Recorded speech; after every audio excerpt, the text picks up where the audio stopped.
Jean, chapitre 1. Au commencement était la parole, et la parole était avec Dieu, et la parole était Dieu.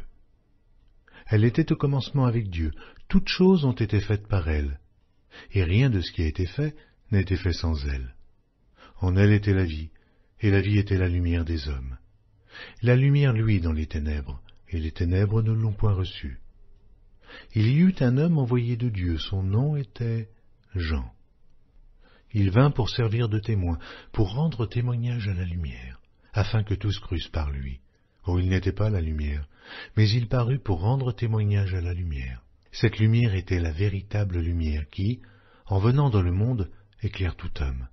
Elle était dans le monde, et le monde a été fait par elle, et le monde ne l'a point connue. Elle est venue chez les siens, et les siens ne l'ont point reçue.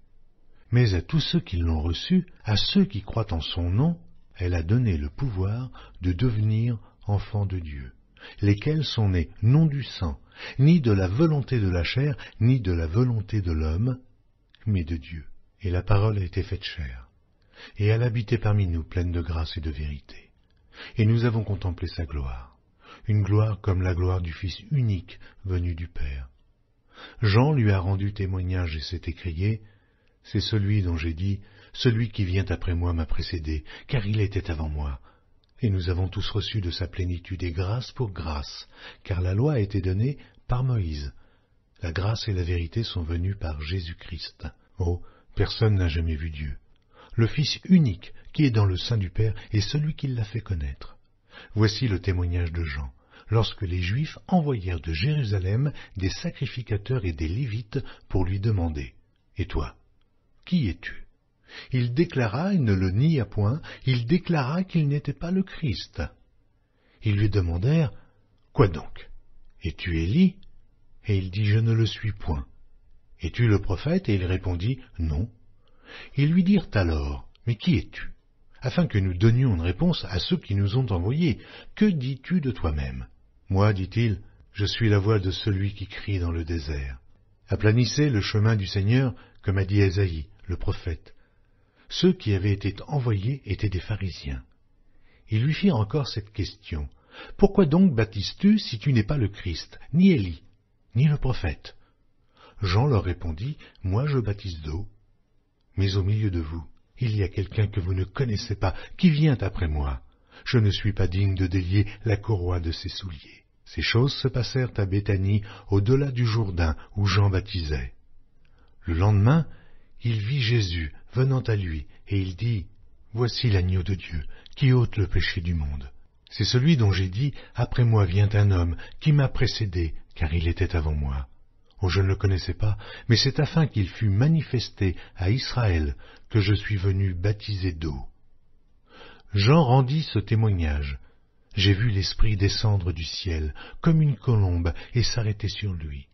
Je ne le connaissais pas, mais celui qui m'a envoyé baptiser d'eau, celui-là m'a dit, « Celui sur qui tu verras l'Esprit descendre et s'arrêter, c'est celui qui baptise du Saint-Esprit. » Et j'ai vu, et j'ai rendu témoignage qu'il est le Fils de Dieu.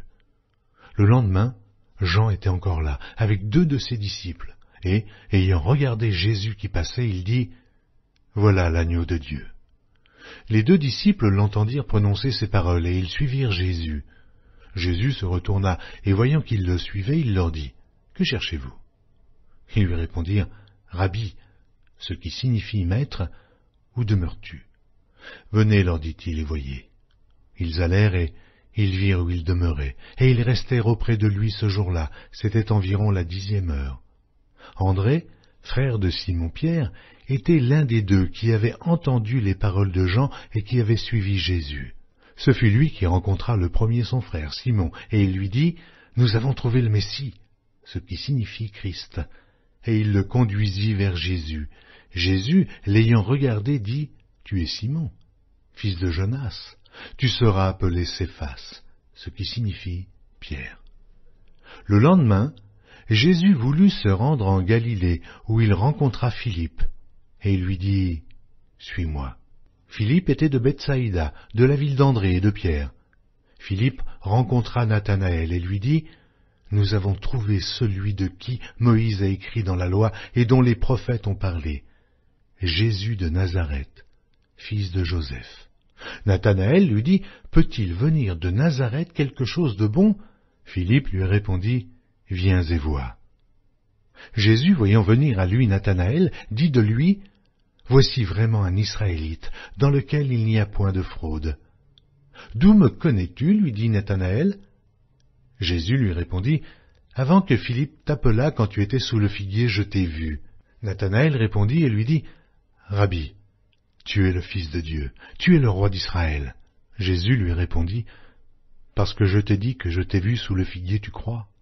Tu verras de plus grandes choses que celles-ci. Et il lui dit, en vérité, vous verrez désormais le ciel ouvert et les anges de Dieu monter et descendre sur le Fils de l'homme. Jean, chapitre 2. 3 jours après, il y eut des noces à Cana en Galilée. La mère de Jésus était là, et Jésus fut aussi invité aux noces avec ses disciples. Le vin ayant manqué, la mère de Jésus lui dit, ils n'ont plus de vin. Jésus lui répondit, femme, qu'y a-t-il entre moi et toi? Mon heure n'est pas encore venue. Sa mère dit au serviteur, faites ce qu'il vous dira. Or, il y avait là 6 vases de pierre destinés aux purifications des Juifs et contenant chacun 2 ou 3 mesures. Jésus leur dit, remplissez d'eau ces vases, et ils les remplirent jusqu'au bord. Puisez maintenant, leur dit-il, et portez-en à l'ordonnateur du repas, et ils en portèrent. Quand l'ordonnateur du repas eut goûté l'eau changée en vin, ne sachant d'où venait ce vin, tandis que les serviteurs, qui avaient puisé l'eau, le savaient bien, il appela l'époux et lui dit, « Tout homme sert d'abord le bon vin, puis le moins bon, après qu'on s'est enivré. Toi, tu as gardé le bon vin jusqu'à présent. » Tel fut à Cana, en Galilée, le premier des miracles que fit Jésus. Il manifesta sa gloire et ses disciples crurent en lui. Après cela, il descendit à Capernaum avec sa mère, ses frères et ses disciples, et ils n'y demeurèrent que peu de jours. La Pâque des Juifs était proche, et Jésus monta à Jérusalem. Il trouva dans le temple les vendeurs de bœufs et de brebis, de pigeons, et les changeurs assis. Ayant fait un fouet avec des cordes, il les chassa tous du temple, ainsi que les brebis et les bœufs, il dispersa la monnaie des changeurs et renversa les tables. Et il dit aux vendeurs de pigeons, « ôtez cela d'ici, ne faites pas de la maison de mon père une maison de trafic. » Ses disciples se souvinrent qu'il est écrit, « Le zèle de ta maison me dévore. » Les Juifs, prenant la parole, lui dirent, « Quel miracle nous montres-tu pour agir de la sorte ?» Jésus leur répondit, « Détruisez ce temple, et en 3 jours, je le relèverai. » Les Juifs dirent, « Il a fallu 46 ans pour bâtir ce temple, et toi, en 3 jours, tu le relèveras. » Mais il parlait du temple de son corps. C'est pourquoi, lorsqu'il fut ressuscité des morts, ses disciples se souvinrent qu'il avait dit cela, et ils crurent à l'Écriture et à la parole que Jésus avait dite. Pendant que Jésus était à Jérusalem à la fête de Pâques, plusieurs crurent en son nom, voyant les miracles qu'il faisait. Mais Jésus ne se fiait point à eux parce qu'il les connaissait tous, et parce qu'il n'avait pas besoin qu'on lui rendît témoignage d'aucun homme, car il savait lui-même ce qui était dans l'homme. Jean, chapitre 3. Mais il y eut un homme d'entre les pharisiens nommé Nicodème, un chef des Juifs, qui vint, lui, auprès de Jésus de nuit et lui dit, « Rabbi, nous savons que tu es un docteur venu de Dieu, car personne ne peut faire ces miracles que tu fais, si Dieu n'est avec lui. » Jésus lui répondit, « En vérité, je te le dis, si un homme ne naît de nouveau, il ne peut voir le royaume de Dieu. » Nicodème lui dit, « Comment un homme peut-il naître quand il est vieux? Peut-il rentrer dans le sein de sa mère et naître ?» Jésus répondit, « En vérité, je te le dis, si un homme ne naît d'eau et d'esprit, il ne peut entrer dans le royaume de Dieu. Ce qui est né de la chair est chair. Ce qui est né de l'esprit est esprit. Ne t'étonne pas que je t'ai dit, il faut que vous naissiez de nouveau. Le vent souffle où il veut, et tu en entends le bruit, mais tu ne sais d'où il vient, ni où il va. Il en est ainsi de tout homme qui est né de l'esprit. » Nicodème lui dit, « Comment cela peut-il se faire ?»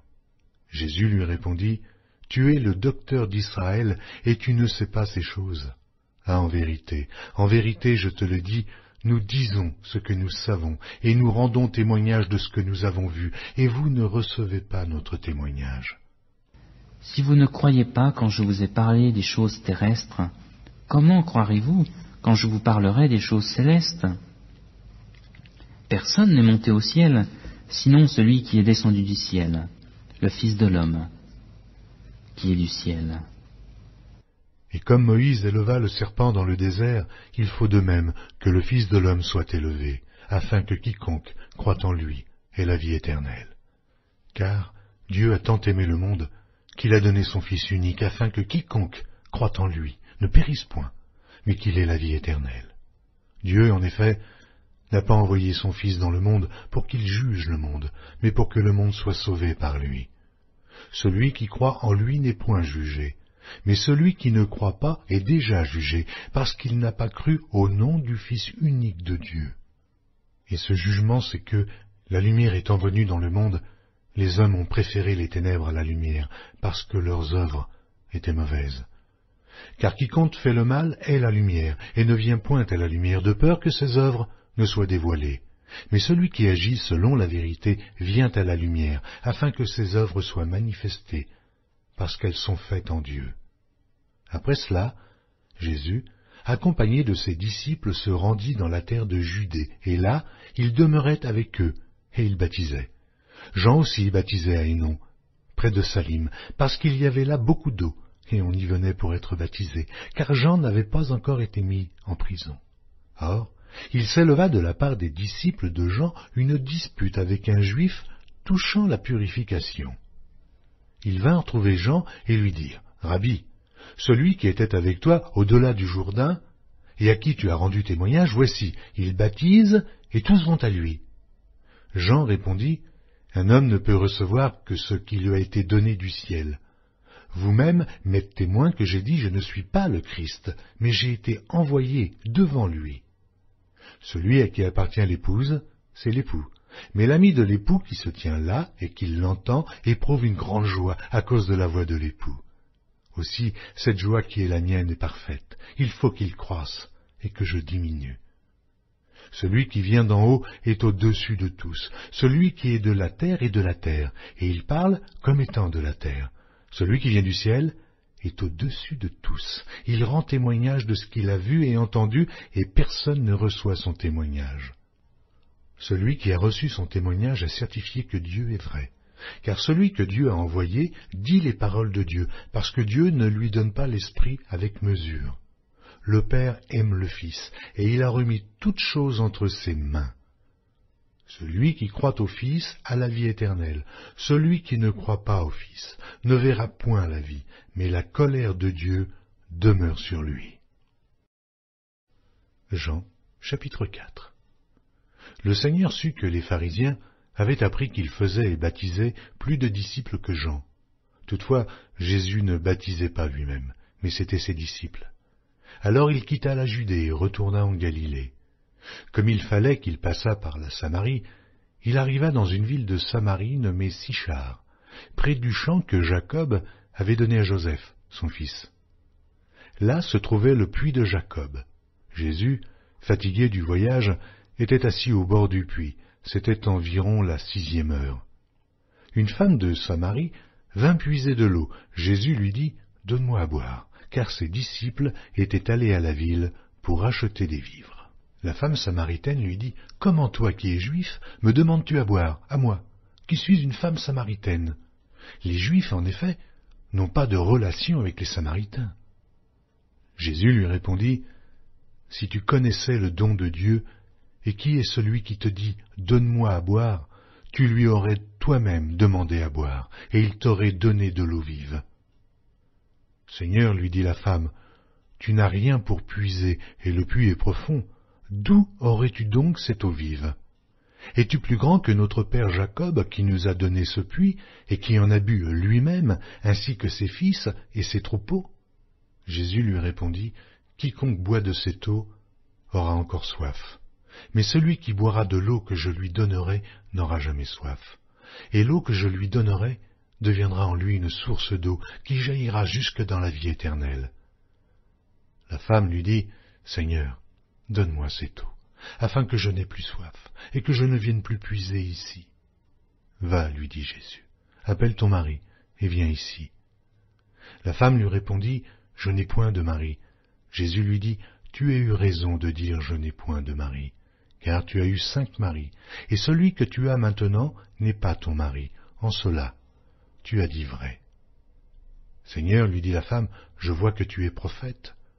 Nos pères ont adoré sur cette montagne, et vous dites que le lieu où il faut adorer est à Jérusalem. » « Femme, lui dit Jésus, crois-moi, l'heure vient où ce ne sera ni sur cette montagne, ni à Jérusalem que vous adorerez le Père. Vous adorez ce que vous ne connaissez pas. Nous adorons ce que nous connaissons, car le salut vient des Juifs. Mais l'heure vient, et elle est déjà venue, où les vrais adorateurs adoreront le Père en esprit et en vérité, car ce sont là les adorateurs que le Père demande. Dieu est esprit, et il faut que ceux qui l'adorent en esprit et en vérité. La femme lui dit, « Je sais que le Messie doit venir, celui qu'on appelle Christ. Quand il sera venu, il nous annoncera toutes choses. » Jésus lui dit, « Je le suis, moi qui te parle. » Là-dessus arrivèrent ses disciples qui furent étonnés de ce qu'il parlait avec une femme. Toutefois, aucun ne dit « Que demandes-tu » ou « De quoi parles-tu avec elle ?» Alors la femme, ayant laissé sa cruche, s'en alla dans la ville et dit aux gens, « Venez voir un homme qui m'a tout dit ce que j'ai fait. Ne serait-ce point le Christ ?» Ils sortirent de la ville et ils vinrent vers lui. Pendant ce temps, les disciples le pressaient de manger, disant, « Rabbi, mange. » Mais il leur dit, « J'ai à manger une nourriture que vous ne connaissez pas. » Les disciples se disaient donc les uns aux autres, « Quelqu'un lui aurait-il apporté à manger ?» Jésus leur dit, « Ma nourriture est de faire la volonté de celui qui m'a envoyé et d'accomplir son œuvre. Ne dites-vous pas qu'il y a encore 4 mois jusqu'à la moisson?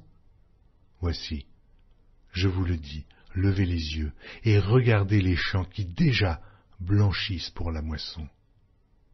Celui qui moissonne reçoit un salaire et amasse des fruits pour la vie éternelle, afin que celui qui sème et celui qui moissonne se réjouissent ensemble.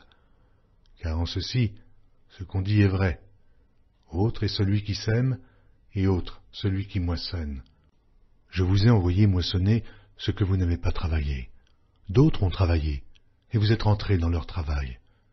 Plusieurs Samaritains de cette ville crurent en Jésus à cause de cette déclaration formelle de la femme. Il m'a dit tout ce que j'ai fait. Aussi, quand les Samaritains vinrent le trouver, ils le prièrent de rester auprès d'eux, et il resta là 2 jours. Un beaucoup plus grand nombre crurent à cause de sa parole. Et il disait à la femme, « Ce n'est plus à cause de ce que tu nous as dit que nous croyons, car nous l'avons entendu nous-mêmes, et nous savons qu'il est vraiment le Sauveur du monde. » Après ces 2 jours, Jésus partit de là pour se rendre en Galilée, car il avait déclaré lui-même qu'un prophète n'est pas honoré dans sa propre patrie. Lorsqu'il arriva en Galilée, il fut bien reçu des Galiléens qui avaient vu tout ce qu'il avait fait à Jérusalem pendant la fête, car eux aussi étaient allés à la fête. Il retourna donc à Cana en Galilée, où il avait changé l'eau en vin. Il y avait là à Capernaum un officier du roi dont le fils était malade. Ayant appris que Jésus était venu de Judée en Galilée, il alla vers lui et le pria de descendre et de guérir son fils, qui était près de mourir.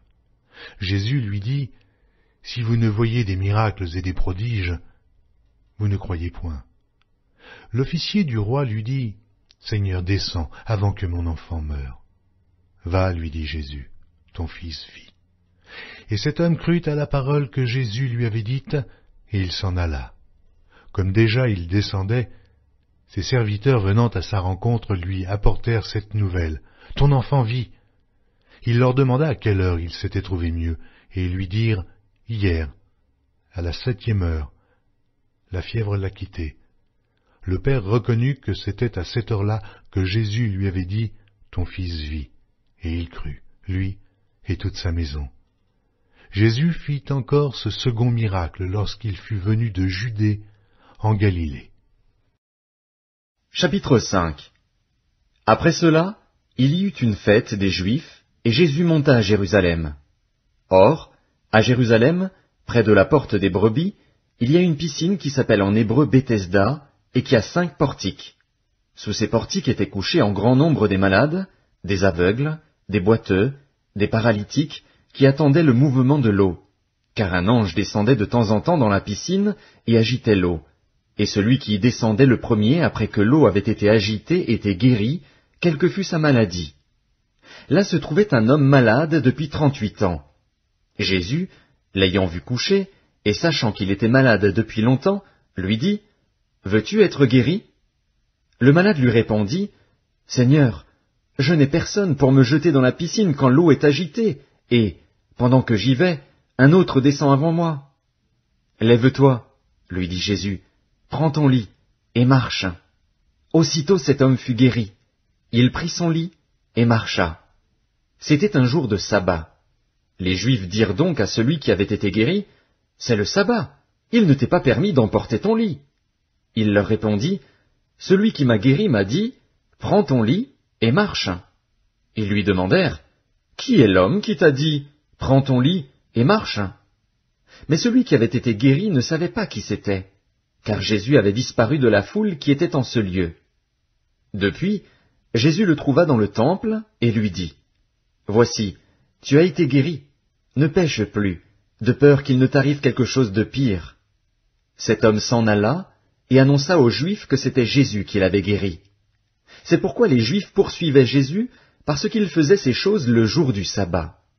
Mais Jésus leur répondit, « Mon Père agit jusqu'à présent, moi aussi, j'agis. » À cause de cela, les Juifs cherchaient encore plus à le faire mourir, non seulement parce qu'il violait le sabbat, mais parce qu'il appelait Dieu son propre Père, se faisant lui-même égal à Dieu.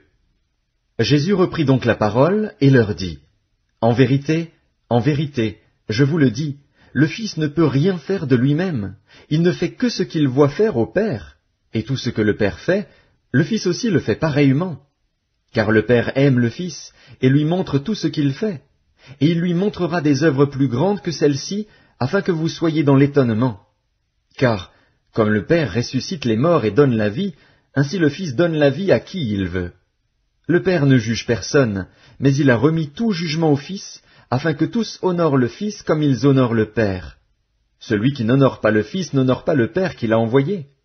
En vérité, je vous le dis, celui qui écoute ma parole et qui croit à celui qui m'a envoyé a la vie éternelle et ne vient point en jugement, mais il est passé de la mort à la vie. En vérité, je vous le dis, l'heure vient, et elle est déjà venue, où les morts entendront la voix du Fils de Dieu, et ceux qui l'auront entendu vivront. Car, comme le Père a la vie en lui-même, ainsi il a donné au Fils d'avoir la vie en lui-même. Et il lui a donné le pouvoir de juger, parce qu'il est Fils de l'homme. Ne vous étonnez pas de cela, car l'heure vient où tous ceux qui sont dans les sépulcres entendront sa voix et en sortiront. Ceux qui auront fait le bien ressusciteront pour la vie, mais ceux qui auront fait le mal ressusciteront pour le jugement. Je ne puis rien faire de moi-même. Selon que j'entends, je juge, et mon jugement est juste, parce que je ne cherche pas ma volonté, mais la volonté de celui qui m'a envoyé. Si c'est moi qui rends témoignage de moi-même, mon témoignage n'est pas vrai. Il y en a un autre qui rend témoignage de moi, et je sais que le témoignage qu'il rend de moi est vrai. Vous avez envoyé vers Jean, et il a rendu témoignage à la vérité. Pour moi, ce n'est pas d'un homme que je reçois le témoignage, mais je dis ceci, afin que vous soyez sauvés. Jean était la lampe qui brûle et qui luit, et vous avez voulu vous réjouir 1 heure à sa lumière. Moi, j'ai un témoignage plus grand que celui de Jean, car les œuvres que le Père m'a donné d'accomplir, ces œuvres mêmes que je fais, témoignent de moi que c'est le Père qui m'a envoyé. Et le Père qui m'a envoyé a rendu lui-même témoignage de moi. Vous n'avez jamais entendu sa voix, vous n'avez point vu sa face, et sa parole ne demeure point en vous, parce que vous ne croyez pas à celui qui l'a envoyé. Vous sondez les Écritures, parce que vous pensez avoir en elles la vie éternelle. Ce sont elles qui rendent témoignage de moi. Et vous ne voulez pas venir à moi pour avoir la vie. Je ne tire pas ma gloire des hommes. Mais je sais que vous n'avez point en vous l'amour de Dieu. Je suis venu au nom de mon Père, et vous ne me recevez pas. Si un autre vient en son propre nom, vous le recevrez. Comment pouvez-vous croire, vous qui tirez votre gloire les uns des autres, et qui ne cherchez point la gloire qui vient de Dieu seul? Ne pensez pas que moi je vous accuserai devant le Père. Celui qui vous accuse, c'est Moïse, en qui vous avez mis votre espérance. Car si vous croyiez Moïse, vous me croiriez aussi, parce qu'il a écrit de moi. Mais si vous ne croyez pas à ses écrits, comment croirez-vous à mes paroles?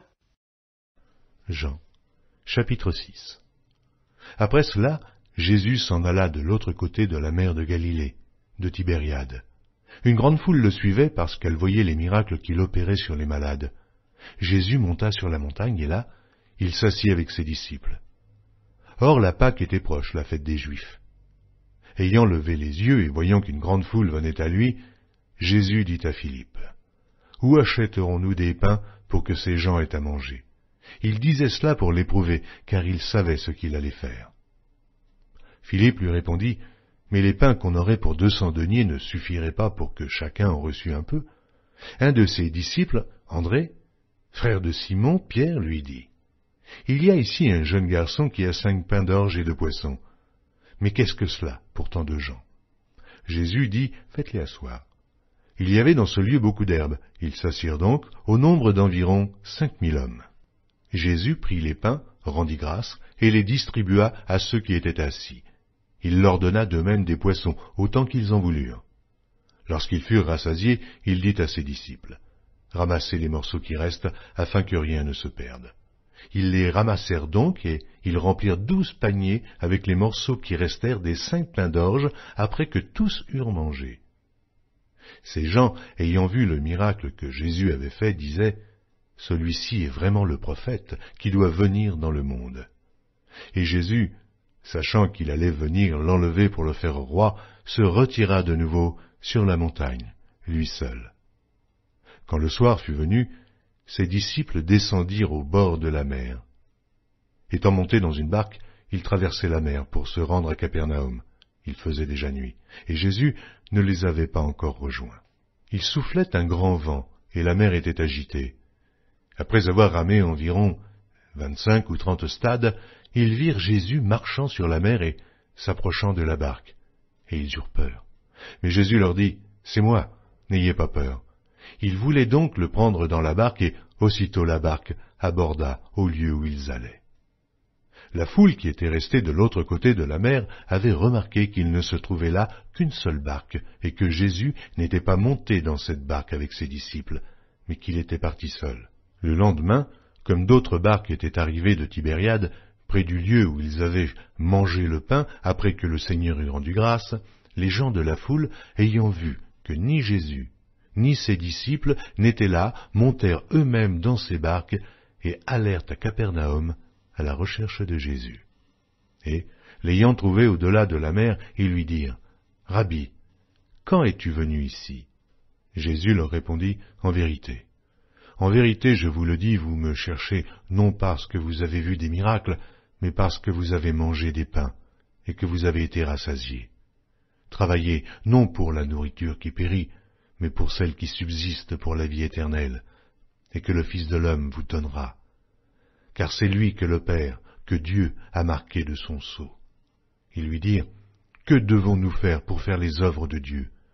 Jésus leur répondit, « L'œuvre de Dieu, c'est que vous croyiez en celui qu'il a envoyé. » « Quel miracle fais-tu donc, lui dirent-ils, afin que nous le voyions et que nous croyions en toi?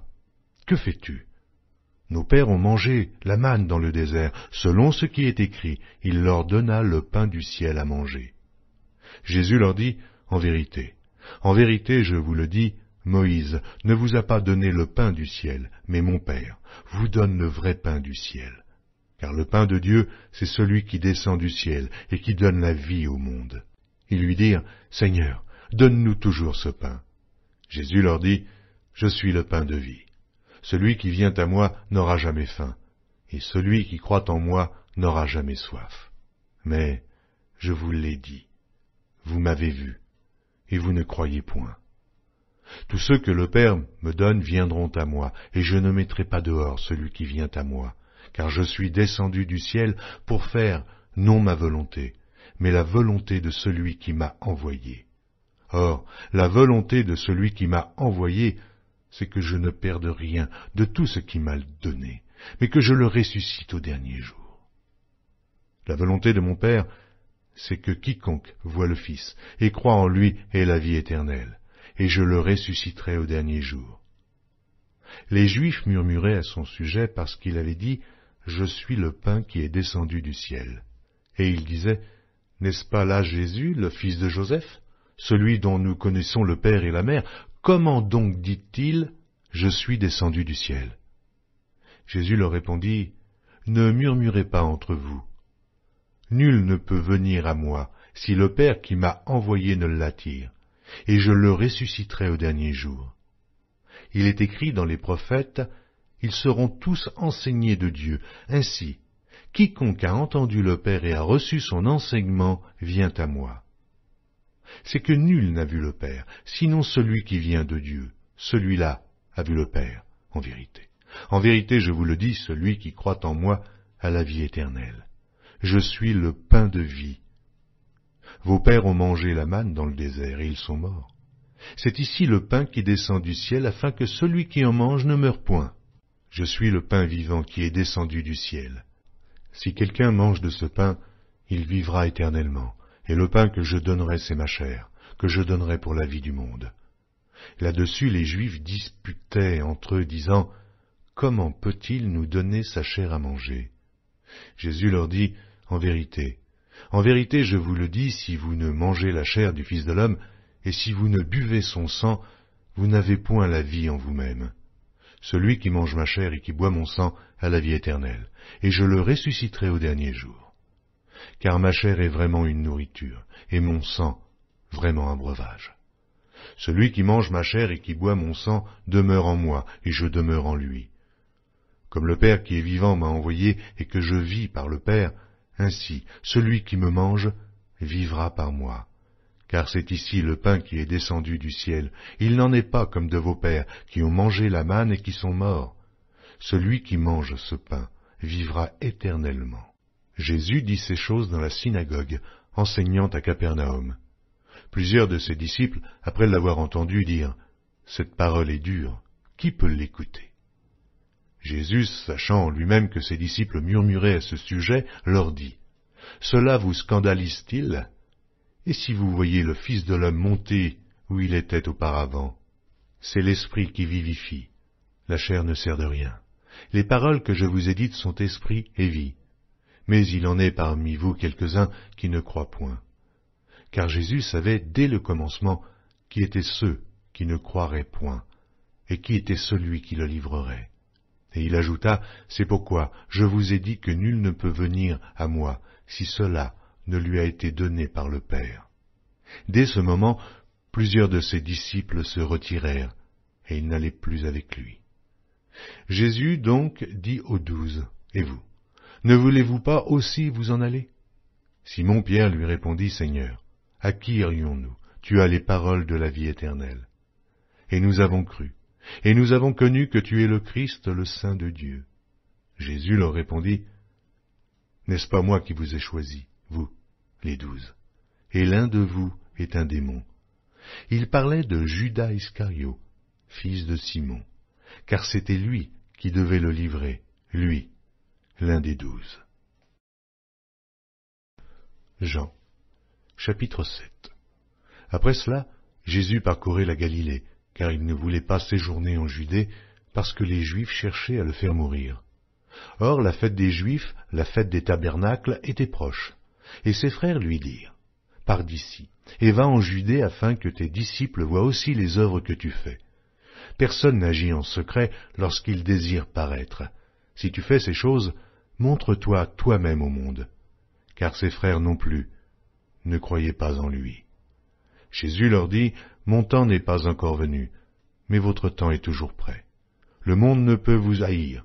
Moi, il me hait, parce que je rends de lui le témoignage que ses œuvres sont mauvaises. Montez-vous à cette fête. Pour moi, je n'y monte point, parce que mon temps n'est pas encore accompli. » Après leur avoir dit cela, il resta en Galilée. Lorsque ses frères furent montés à la fête, il y monta aussi lui-même, non publiquement, mais comme en secret. Les Juifs le cherchaient pendant la fête et disaient « Mais où est-il » Il y avait dans la foule grande rumeur à son sujet. Les uns disaient « C'est un homme de bien », d'autres disaient « Non, il égare la multitude ». Personne toutefois ne parlait librement de lui par crainte des Juifs. Vers le milieu de la fête, Jésus monta au temple et il enseignait. Les Juifs s'étonnaient, disant « Comment connaît-il les Écritures, lui qui n'a point étudié ?» Jésus leur répondit « Ma doctrine n'est pas de moi, mais de celui qui m'a envoyé. Si quelqu'un veut faire sa volonté, il connaîtra si ma doctrine est de Dieu, ou si je parle de mon chef. Celui qui parle de son chef cherche sa propre gloire, mais celui qui cherche la gloire de celui qui l'a envoyé, celui-là est vrai, et il n'y a point d'injustice en lui. Moïse ne vous a-t-il pas donné la loi, et nul de vous n'observe la loi? Pourquoi cherchez-vous à me faire mourir? La foule répondit, « Tu as un démon. Qu'est-ce qui cherche à te faire mourir ?» Jésus leur répondit, « J'ai fait une œuvre, et vous en êtes tous étonnés. Moïse vous a donné la circoncision, non qu'elle vienne de Moïse, car elle vient des patriarches. Si vous circoncisez un homme le jour du Shabbat, si un homme reçoit la circoncision le jour du Shabbat, afin que la loi de Moïse ne soit pas violée, pourquoi vous irritez-vous contre moi de ce que j'ai guéri un homme tout entier le jour du Shabbat? Ne jugez pas selon l'apparence, mais jugez selon la justice. » Quelques habitants de Jérusalem disaient, « N'est-ce pas là celui qu'il cherche à faire mourir? Et voici, il parle librement, et ils ne lui disent rien. Est-ce que vraiment les chefs auraient reconnu qu'il est le Christ? Cependant, celui-ci, nous savons d'où il est, mais le Christ, quand il viendra, personne ne saura d'où il est. » Et Jésus, enseignant dans le temple, s'écria, « Vous me connaissez, et vous savez d'où je suis. Je ne suis pas venu de moi-même, mais celui qui m'a envoyé est vrai, et vous ne le connaissez pas. Moi, je le connais, car je viens de lui, et c'est lui qui m'a envoyé. » Il cherchait donc à se saisir de lui, et personne ne mit la main sur lui, parce que son heure n'était pas encore venue.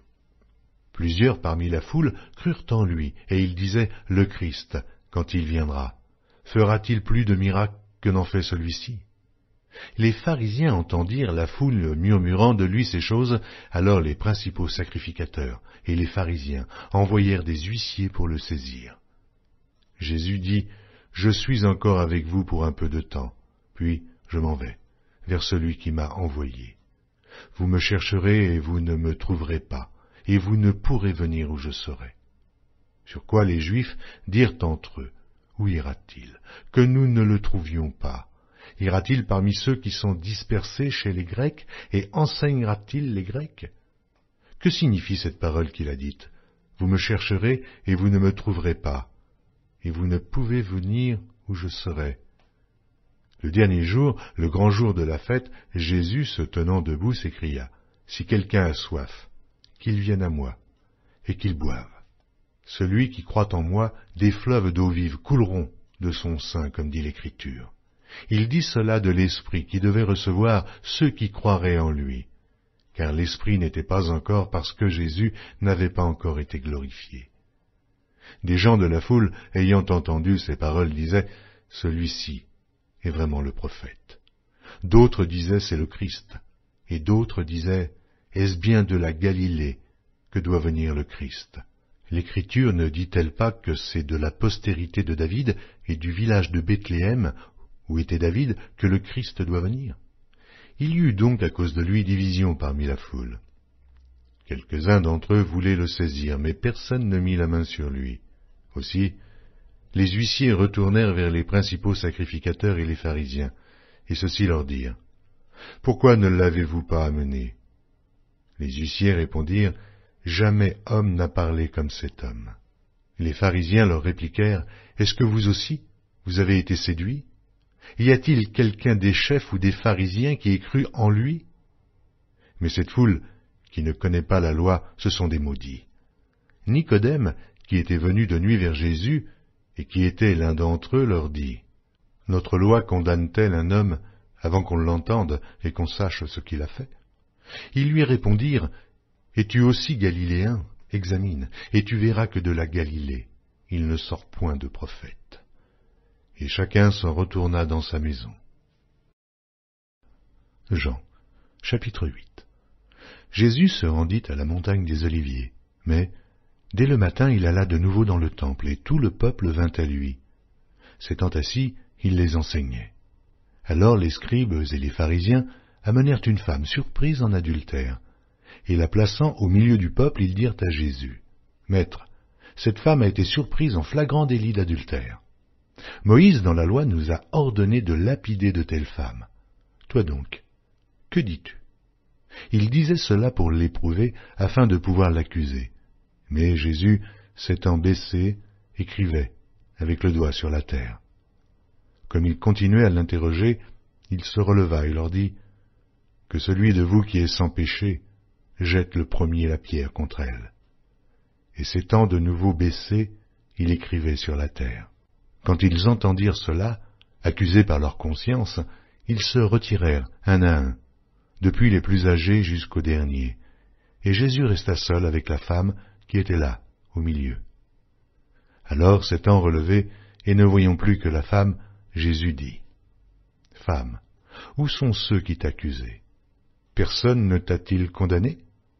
Elle répondit, « Non, Seigneur. » Et Jésus lui dit, « Je ne te condamne pas non plus. Va, et ne pêche plus. » Jésus leur parla de nouveau et dit, « Je suis la lumière du monde. Celui qui me suit ne marchera pas dans les ténèbres, mais il aura la lumière de la vie. » Là-dessus, les pharisiens lui dirent, « Tu rends témoignage de toi-même, ton témoignage n'est pas vrai. » Jésus leur répondit, « Quoique je rende témoignage de moi-même, mon témoignage est vrai, car je sais d'où je suis venu et où je vais. Mais vous, vous ne savez d'où je viens, ni où je vais. Vous jugez selon la chair, moi, je ne juge personne. Et si je juge, mon jugement est vrai, car je ne suis pas seul, mais le Père qui m'a envoyé est avec moi. Il est écrit dans votre loi que le témoignage de deux hommes est vrai. Je rends témoignage de moi-même, et le Père qui m'a envoyé rend témoignage de moi. » Ils lui dirent donc, « Où est ton Père ?» Jésus répondit, « Vous ne connaissez ni moi, ni mon Père.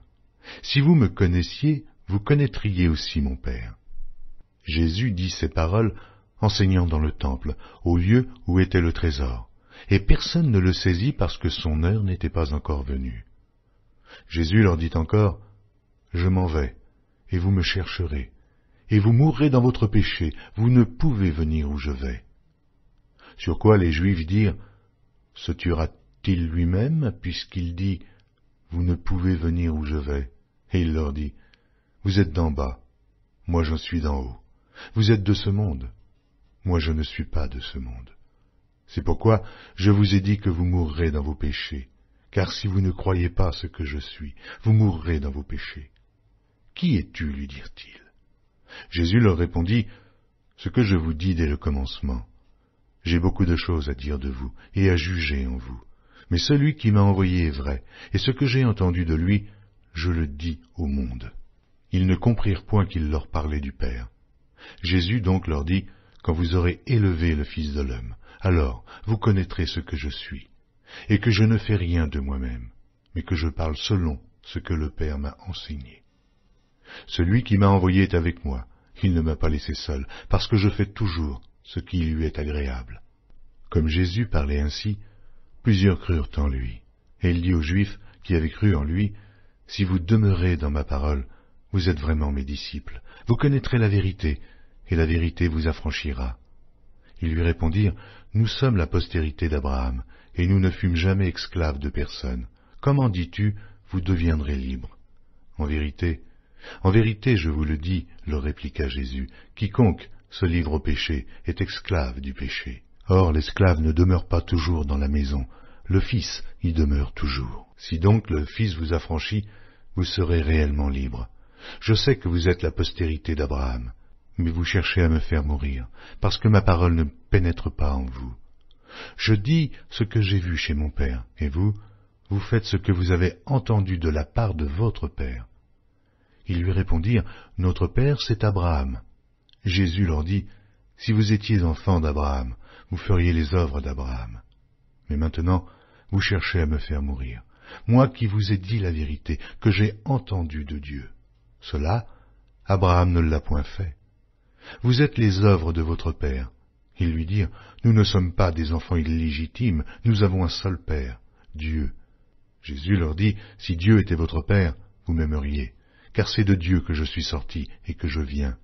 Je ne suis pas venu de moi-même, mais c'est lui qui m'a envoyé. Pourquoi ne comprenez-vous pas mon langage? Parce que vous ne pouvez écouter ma parole. Vous avez pour père le diable, et vous voulez accomplir les désirs de votre père. Il a été meurtrier dès le commencement, et il ne se tient pas dans la vérité, parce qu'il n'y a pas de vérité en lui. Lorsqu'il profère le mensonge, il parle de son propre fond, car il est menteur, et le père du mensonge. Et moi, parce que je dis la vérité, vous ne me croyez pas. Qui de vous me convaincra de péché? Si je dis la vérité, pourquoi ne me croyez-vous pas? Celui qui est de Dieu écoute les paroles de Dieu. Vous n'écoutez pas, parce que vous n'êtes pas de Dieu. Les Juifs lui répondirent, n'avons-nous pas raison de dire que tu es un Samaritain et que tu as un démon? Jésus répliqua, je n'ai point de démon, mais j'honore mon Père, et vous m'outragez. Je ne cherche point ma gloire. Il en est un qui la cherche et qui juge. En vérité, je vous le dis, si quelqu'un garde ma parole, il ne verra jamais la mort. Maintenant, lui dirent les Juifs, nous connaissons que tu as un démon. Abraham est mort, les prophètes aussi. Et tu dis, si quelqu'un garde ma parole, il ne verra jamais la mort. Es-tu plus grand que notre père Abraham qui est mort? Les prophètes aussi sont morts. Qui prétends-tu être? Jésus répondit, si je me glorifie moi-même, ma gloire n'est rien. C'est mon Père qui me glorifie. Lui, que vous dites être votre Dieu, et que vous ne connaissez pas, pour moi je le connais. Et si je disais que je ne le connais pas, je serais semblable à vous, un menteur. Mais je le connais, et je garde sa parole. Abraham, votre père, a tressailli de joie de ce qu'il verrait mon jour. Il l'a vu, et il s'est réjoui. Les Juifs lui dirent, tu n'as pas encore 50 ans, et tu as vu Abraham. Jésus leur dit, en vérité, je vous le dis, avant qu'Abraham fût, je suis. Là-dessus, ils prirent des pierres pour les jeter contre lui, mais Jésus se cacha, et il sortit du temple. Jean, chapitre 9. Jésus vit en passant un homme aveugle de naissance. Ses disciples lui firent cette question, Rabbi, qui a péché, cet homme ou ses parents, pour qu'il soit né aveugle? Jésus répondit, ce n'est pas que lui ou ses parents aient péché, mais c'est afin que les œuvres de Dieu soient manifestées en lui. Il faut que je fasse, tandis qu'il est jour, les œuvres de celui qui m'a envoyé. La nuit vient où personne ne peut travailler. Pendant que je suis dans le monde, je suis la lumière du monde. Après avoir dit cela, il cracha à terre, et fit de la boue avec sa salive, puis il appliqua cette boue sur les yeux de l'aveugle, et lui dit, « Va, et lave-toi au réservoir de Siloé, nom qui signifie « envoyé ». Il y alla, se lava, et s'en retourna voyant clair. Ses voisins et ceux qui auparavant l'avaient connu comme un mendiant disaient, « N'est-ce pas là celui qui se tenait assis et qui mendiait ?» Les uns disaient, « C'est lui », d'autres disaient, « Non », mais il lui ressemble. Et lui-même disait, « C'est moi ». Ils lui dirent donc, « Comment tes yeux ont-ils été ouverts ?» Il répondit, « L'homme qu'on appelle Jésus a fait de la boue, a oint mes yeux et m'a dit, « Va au réservoir de Siloé et lave-toi. » J'y suis allé, je me suis lavé, et j'ai recouvré la vue. Ils lui dirent, « Mais où est cet homme ?» Il répondit, « Je ne sais. » Ils menèrent vers les pharisiens celui qui avait été aveugle. Or, c'était un jour de Shabbat que Jésus avait fait de la boue et lui avait ouvert les yeux. De nouveau, les pharisiens aussi lui demandèrent comment il avait recouvré la vue. Et il leur dit, « Il a appliqué de la boue sur mes yeux, je me suis lavé, et je vois. » Sur quoi quelques-uns des pharisiens dirent, « Cet homme ne vient pas de Dieu, car il n'observe pas le Shabbat. » D'autres dirent, « Comment un homme pécheur peut-il faire de tels miracles ?» Il y eut division parmi eux. Ils dirent encore à l'aveugle, « Toi, que dis-tu de lui, sur ce qu'il t'a ouvert les yeux ?» Il répondit, « C'est un prophète. » Les Juifs ne crurent point qu'il eût été aveugle, et qu'il eût recouvré la vue, jusqu'à ce qu'ils eussent fait venir ses parents. Ils les interrogèrent, disant « Est-ce là votre fils, que vous dites né aveugle? Comment donc voit-il maintenant » Ses parents répondirent « Nous savons que c'est notre fils et qu'il est né aveugle, mais comment il voit maintenant ou qui lui a ouvert les yeux, c'est ce que nous ne savons. Interrogez-le lui-même, il a de l'âge, il parlera de ce qui le concerne. » Ses parents dirent cela parce qu'ils craignaient les Juifs, car les Juifs étaient déjà convenus que, si quelqu'un reconnaissait Jésus pour le Christ, il serait exclu de la synagogue. C'est pourquoi ses parents dirent « Il a de l'âge, interrogez-le lui-même. » Les pharisiens appelèrent une seconde fois l'homme qui avait été aveugle et lui dirent « Donne gloire à Dieu, nous savons que cet homme est un pécheur. » Il répondit « S'il est un pécheur, je ne sais. Je sais une chose, c'est que j'étais aveugle et que maintenant je vois. » Ils lui dirent « Que t'a-t-il fait? Comment t'a-t-il ouvert les yeux ?» Il leur répondit « Je vous l'ai déjà dit, et vous n'avez pas écouté. Pourquoi voulez-vous l'entendre encore? Voulez-vous aussi devenir ses disciples ?» Ils l'injurièrent et dirent « C'est toi qui es son disciple. Nous sommes disciples de Moïse. Nous savons que Dieu a parlé à Moïse, mais celui-ci, nous ne savons d'où il est. » Cet homme leur répondit « Il est étonnant que vous ne sachiez d'où il est, et cependant il m'a ouvert les yeux. Nous savons que Dieu n'exauce point les pécheurs, mais si quelqu'un l'honore et fait sa volonté, c'est celui-là qui l'exauce. Jamais on n'a entendu dire que quelqu'un ait ouvert les yeux d'un aveugle né. Si cet homme ne venait pas de Dieu, il ne pourrait rien faire. » Ils lui répondirent « Tu es né tout entier dans le péché, et tu nous enseignes » et ils le chassèrent. Jésus apprit qu'ils l'avaient chassé, et, l'ayant rencontré, il lui dit « Crois-tu au Fils de Dieu ?» Il répondit « Et qui est-il, Seigneur, afin que je croie en lui ?» « Tu l'as vu, lui dit Jésus, et celui qui te parle, c'est lui. » Et il dit « Je crois, Seigneur » et il se prosterna devant lui. Puis Jésus dit « Je suis venu dans ce monde pour un jugement, pour que ceux qui ne voient point voient, et que ceux qui voient deviennent aveugles. » Quelques pharisiens qui étaient avec lui, ayant entendu ces paroles, lui dirent « Nous aussi, sommes-nous aveugles ?» Jésus leur répondit « Si vous étiez aveugles, vous n'auriez pas de péché, mais maintenant vous dites « Nous voyons », et c'est pour cela que votre péché subsiste. » Jean, chapitre 10. En vérité, je vous le dis, celui qui n'entre pas par la porte dans la bergerie, mais qui y monte par ailleurs, est un voleur et un brigand. Mais celui qui entre par la porte est le berger des brebis. Le portier lui ouvre, et les brebis entendent sa voix. Il appelle par leur nom les brebis qui lui appartiennent, et il les conduit dehors. Lorsqu'il a fait sortir toutes ses propres brebis, il marche devant elles, et les brebis le suivent, parce qu'elles connaissent sa voix. Elles ne suivront point un étranger, mais elles fuiront loin de lui, parce qu'elles ne connaissent pas la voix des étrangers. Jésus leur dit cette parabole, mais ils ne comprirent pas de quoi il leur parlait. Jésus leur dit encore en vérité, je vous le dis, je suis la porte des brebis. Tous ceux qui sont venus avant moi sont des voleurs et des brigands, mais les brebis ne les ont point écoutés. Je suis la porte. Si quelqu'un entre par moi, il sera sauvé. Il entrera et il sortira, et il trouvera des pâturages. Le voleur ne vient que pour dérober, égorger et détruire. Moi, je suis venu afin que les brebis aient la vie, et qu'elles soient dans l'abondance. Je suis le bon berger. Le bon berger donne sa vie pour ses brebis. Mais le mercenaire, qui n'est pas le berger, et à qui n'appartiennent pas les brebis, voit venir le loup, abandonne les brebis et prend la fuite, et le loup les ravit et les disperse. Le mercenaire s'enfuit parce qu'il est mercenaire, et qu'il ne se met point en peine des brebis. Je suis le bon berger.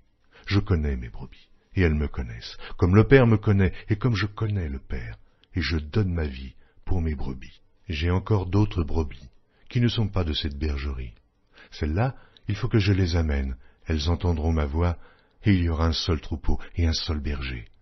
Le Père m'aime parce que je donne ma vie, afin de la reprendre. Personne ne me l'ôte, mais je la donne de moi-même. J'ai le pouvoir de la donner, et j'ai le pouvoir de la reprendre. Tel est l'ordre que j'ai reçu de mon Père. Il y eut de nouveau, à cause de ces paroles, division parmi les Juifs. Plusieurs d'entre eux disaient « Il a un démon, il est fou. Pourquoi l'écoutez-vous » D'autres disaient « Ce ne sont pas les paroles d'un démoniaque. » Un démon peut-il ouvrir les yeux des aveugles? On célébrait à Jérusalem la fête de la dédicace, c'était l'hiver, et Jésus se promenait dans le temple, sous le portique de Salomon. Les Juifs l'entourèrent et lui dirent, « Jusque à quand tiendras-tu nos esprits en suspens? Si tu es le Christ, dis-le-nous, franchement. » Jésus leur dit, « Je vous l'ai dit, et vous ne croyez pas. Les œuvres que je fais au nom de mon Père rendent témoignage de moi. Mais vous ne me croyez pas, parce que vous n'êtes pas de mes brebis. Mes brebis entendent ma voix, je les connais, et elles me suivent. Je donne la vie éternelle, et elles ne périront jamais, et personne ne les ravira de ma main. Mon Père qui me les a donnés est plus grand que tous, et personne ne peut les ravir de la main de mon Père. Moi et le Père, nous sommes un. » Alors les Juifs prirent de nouveau des pierres pour le lapider. Jésus leur dit, « Je vous ai fait voir plusieurs bonnes œuvres venant de mon Père. Et pour laquelle me lapidez-vous » Les Juifs répondirent, « Ce n'est point pour une bonne œuvre que nous te lapidons, mais pour un blasphème, et parce que toi, qui es homme, tu te fais Dieu. » Jésus leur répondit, « N'est-il pas écrit dans votre loi, j'ai dit, vous êtes des dieux. Si elle a appelé Dieu ceux à qui la parole de Dieu a été adressée, et si l'Écriture ne peut être anéantie, celui que le Père a sanctifié et envoyé dans le monde, vous lui dites, tu blasphèmes. Et cela parce que j'ai dit, je suis le Fils de Dieu. Si je ne fais pas les œuvres de mon Père, ne me croyez pas. Mais si je les fais quand même, vous ne me croyez point. Croyez à ces œuvres, afin que vous sachiez et reconnaissiez que le Père est en moi, et que je suis dans le Père. » Là-dessus, ils cherchèrent encore à le saisir, mais il s'échappa de leurs mains. Jésus s'en alla de nouveau au-delà du Jourdain, dans le lieu où Jean avait d'abord baptisé, et il y demeura. Beaucoup de gens vinrent à lui, et ils disaient, « Jean n'a fait aucun miracle, mais tout ce que Jean a dit de cet homme était vrai. » Et dans ce lieu-là, plusieurs crurent en lui. Jean, chapitre 11. Il y avait un homme malade, Lazare, de Béthanie, village de Marie et de Marthe, sa sœur. C'était cette Marie qui oignit de parfum le Seigneur et qui lui essuya les pieds avec ses cheveux, et c'était son frère Lazare qui était malade. Les sœurs envoyèrent dire à Jésus, « Seigneur, voici celui que tu aimes est malade. » Après avoir entendu cela, Jésus dit, « Cette maladie n'est point à la mort, mais elle est pour la gloire de Dieu, afin que le Fils de Dieu soit glorifié par elle. » Or Jésus aimait Marthe, et sa sœur, et Lazare.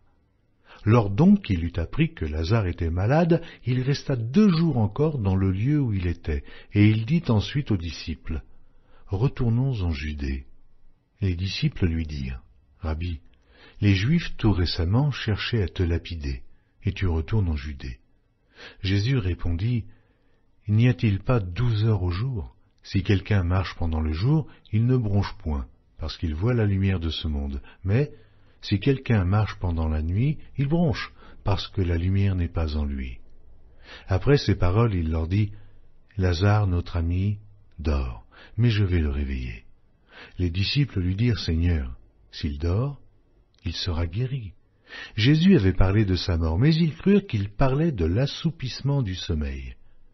Alors Jésus leur dit ouvertement, « Lazare est mort. Et à cause de vous, afin que vous croyiez, je me réjouis de ce que je n'étais pas là.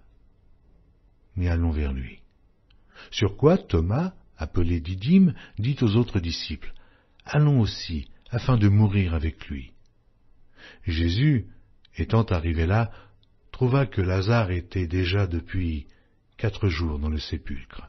Et, comme Béthanie était près de Jérusalem, à 15 stades environ, beaucoup de Juifs étaient venus vers Marthe et Marie pour les consoler de la mort de leur frère. Lorsque Marthe apprit que Jésus arrivait, elle alla au-devant de lui, tandis que Marie se tenait assise à la maison. Marthe dit à Jésus, « Seigneur, si tu eusses été ici, mon frère ne serait pas mort. Mais maintenant même, je sais que tout ce que tu demanderas à Dieu, Dieu te l'accordera. » Jésus lui dit, « Ton frère ressuscitera. » « Je sais, lui répondit Marthe, qu'il ressuscitera à la résurrection au dernier jour. » Jésus lui dit, « Je suis la résurrection et la vie. Celui qui croit en moi vivra quand même il serait mort. Et quiconque vit et croit en moi ne mourra jamais. Crois-tu cela? Elle lui dit, oui, Seigneur, je le crois. Je crois que tu es le Christ, le Fils de Dieu, qui devait venir dans le monde. Ayant ainsi parlé, elle s'en alla. Puis elle appela secrètement Marie, sa sœur, et lui dit, le Maître est ici, et il te demande. Dès que Marie eut entendu, elle se leva promptement et alla vers lui, car Jésus n'était pas encore entré dans le village, mais il était dans le lieu où Marthe l'avait rencontré. Les Juifs qui étaient avec Marie dans la maison et qui la consolaient, l'ayant vue se lever promptement et sortir, la suivirent, disant « Elle va au sépulcre pour y pleurer. » Lorsque Marie fut arrivée, là où était Jésus, et qu'elle le vit, elle tomba à ses pieds et lui dit « Seigneur, si tu eusses été ici, mon frère ne serait pas mort. » Jésus, la voyant pleurer, elle et les Juifs qui étaient venus avec elle, frémit en son esprit et fut tout ému. Et il dit « Où l'avez-vous mis ?» Seigneur, lui répondirent-ils, « Viens et vois. » Jésus pleura, sur quoi les Juifs dirent « Voyez comme il l'aimait. » Et quelques-uns d'entre eux dirent « Lui qui a ouvert les yeux de l'aveugle, ne pouvait-il pas faire aussi que cet homme ne mourût point ?» Jésus, frémissant de nouveau en lui-même, se rendit au sépulcre. C'était une grotte, et une pierre était placée devant. Jésus dit « Ôtez la pierre. » Marthe, la sœur du mort, lui dit « Seigneur, il sent déjà, car il y a 4 jours qu'il est là. » Jésus lui dit « Ne t'ai-je pas dit que, si tu crois, tu verras la gloire de Dieu ?» Ils ôtèrent donc la pierre, et Jésus leva les yeux en haut et dit « Père, je te rends grâce de ce que tu m'as exaucé. Pour moi je savais que tu m'exauces toujours, mais j'ai parlé à cause de la foule qui m'entoure, afin qu'ils croient que c'est toi qui m'as envoyé. » Ayant dit cela, il cria d'une voix forte, « Lazare, sors !» Et le mort sortit, les pieds et les mains liés de bandes, et le visage enveloppé d'un linge. Jésus leur dit, « Déliez-le, et laissez-le aller. » Plusieurs des Juifs qui étaient venus vers Marie et qui virent ce que fit Jésus, crurent en lui. Mais quelques-uns d'entre eux allèrent trouver les pharisiens, et leur dirent ce que Jésus avait fait. Alors, les principaux sacrificateurs et les pharisiens assemblèrent le Sanhédrin et dirent, « Que ferons-nous? Car cet homme fait beaucoup de miracles. Si nous le laissons faire, tous croiront en lui, et les Romains viendront détruire et notre ville et notre nation. » L'un d'eux, Caïphe, qui était souverain sacrificateur cette année-là, leur dit, « Vous n'y entendez rien. Vous ne réfléchissez pas qu'il est dans votre intérêt qu'un seul homme meure pour le peuple, et que la nation entière ne périsse pas. » Or il ne dit pas cela de lui-même, mais étant souverain sacrificateur cette année-là, il prophétisa que Jésus devait mourir pour la nation. Et ce n'était pas pour la nation seulement, c'était aussi afin de réunir en un seul corps les enfants de Dieu dispersés. Dès ce jour, ils résolurent de le faire mourir. C'est pourquoi Jésus ne se montra plus ouvertement parmi les Juifs, mais il se retira dans la contrée voisine du désert, dans une ville appelée Éphraïm, et là, il demeurait avec ses disciples. La Pâque des Juifs était proche, et beaucoup de gens du pays montèrent à Jérusalem avant la Pâque pour se purifier. Ils cherchaient Jésus, et ils se disaient les uns aux autres dans le temple, « Que vous en semble? Ne viendra-t-il pas à la fête ?» Or les principaux sacrificateurs et les pharisiens avaient donné l'ordre que, si quelqu'un savait où il était, il le déclarât, afin qu'on se saisît de lui. Jean, chapitre 12. 6 jours avant la Pâque, Jésus arriva à Béthanie, où était Lazare, qu'il avait ressuscité des morts. Là, on lui fit un souper. Marthe servait, et Lazare était un de ceux qui se trouvaient à table avec lui. Marie, ayant pris une livre d'un parfum de nard pur de grand prix, oignit les pieds de Jésus, et elle lui essuya les pieds avec ses cheveux, et la maison fut remplie de l'odeur du parfum. Un de ses disciples, Judas Iscario, fils de Simon, celui qui devait le livrer, dit, « Pourquoi n'a-t-on pas vendu ce parfum 300 deniers pour les donner aux pauvres ?» Il disait cela non qu'il se mît en peine des pauvres, mais parce qu'il était voleur, et que, tenant la bourse, il prenait ce qu'on y mettait. Mais Jésus dit, « Laissez-la garder ce parfum pour le jour de ma sépulture. Vous avez toujours les pauvres avec vous, mais vous ne m'avez pas toujours. » Une grande multitude de Juifs apprirent que Jésus était à Béthanie, et ils y vinrent, non pas seulement à cause de lui, mais aussi pour voir Lazare, qu'il avait ressuscité des morts. Les principaux sacrificateurs délibérèrent de faire mourir aussi Lazare, parce que beaucoup de Juifs se retiraient d'eux à cause de lui et croyaient en Jésus. Le lendemain, une foule nombreuse de gens venus à la fête, ayant entendu dire que Jésus se rendait à Jérusalem, prirent des branches de palmier, et allèrent au-devant de lui en criant « Hosanna! Hosanna! Béni soit celui qui vient au nom du Seigneur, le roi d'Israël !» Jésus trouva un ânon et s'assit dessus, selon qu'il est écrit « Ne crains point, fille de Sion, voici, ton roi vient, assis sur le petit d'une ânesse. » Ses disciples ne comprirent pas d'abord ces choses, mais, lorsque Jésus eut été glorifié, ils se souvinrent qu'elles étaient écrites de lui, et qu'il les avait accomplies à son égard. Tous ceux qui étaient avec Jésus quand il appela Lazare du sépulcre et le ressuscita des morts lui rendaient témoignage, et la foule vint au-devant de lui parce qu'elle avait appris qu'il avait fait ce miracle. Les pharisiens se dirent donc les uns aux autres, « Vous voyez que vous ne gagnez rien, voici, le monde est allé auprès de lui. » Quelques Grecs du nombre de ceux qui étaient montés pour adorer pendant la fête s'adressèrent à Philippe de Bethsaïda en Galilée et lui dirent avec instance, « Seigneur, nous voudrions voir Jésus. » Philippe alla le dire à André. Puis André et Philippe le dirent à Jésus. Jésus leur répondit, « L'heure est venue où le Fils de l'homme doit être glorifié. En vérité, je vous le dis, si le grain de blé qui est tombé en terre ne meurt, il reste seul. Mais s'il meurt, il porte beaucoup de fruits. Celui qui aime sa vie la perdra, et celui qui hait sa vie dans ce monde la conservera pour la vie éternelle. Si quelqu'un me sert, qu'il me suive, et là où je suis, là aussi sera mon serviteur. Si quelqu'un me sert, le Père l'honorera. Maintenant mon âme est troublée, et que dirai-je? Père, délivre-moi de cette heure, mais c'est pour cela que je suis venu jusqu'à cette heure. Père, glorifie ton nom.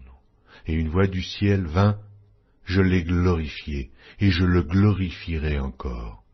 La foule qui était là et qui avait entendu disait que c'était un tonnerre. D'autres disaient, un ange lui a parlé. Jésus dit, ce n'est pas à cause de moi que cette voix s'est fait entendre, c'est à cause de vous. Maintenant a lieu le jugement de ce monde. Maintenant le prince de ce monde sera jeté dehors. Et moi, quand j'aurai été élevé de la terre, j'attirerai tous les hommes à moi. En parlant ainsi, il indiquait de quelle mort il devait mourir. La foule lui répondit, « Nous avons appris par la loi que le Christ demeure éternellement. Comment donc dis-tu, il faut que le Fils de l'homme soit élevé? Qui est ce Fils de l'homme » Jésus leur dit, « La lumière est encore pour un peu de temps au milieu de vous. Marchez, pendant que vous avez la lumière, afin que les ténèbres ne vous surprennent point. Celui qui marche dans les ténèbres ne sait où il va. Pendant que vous avez la lumière, croyez en la lumière, afin que vous soyez des enfants de lumière. » Jésus dit ces choses, puis il s'en alla et se cacha loin d'eux. Malgré tant de miracles qu'il avait faits en leur présence, ils ne croyaient pas en lui, afin que s'accomplît la parole qu'Ésaïe, le prophète, a prononcée. « Seigneur, qui a cru à notre prédication?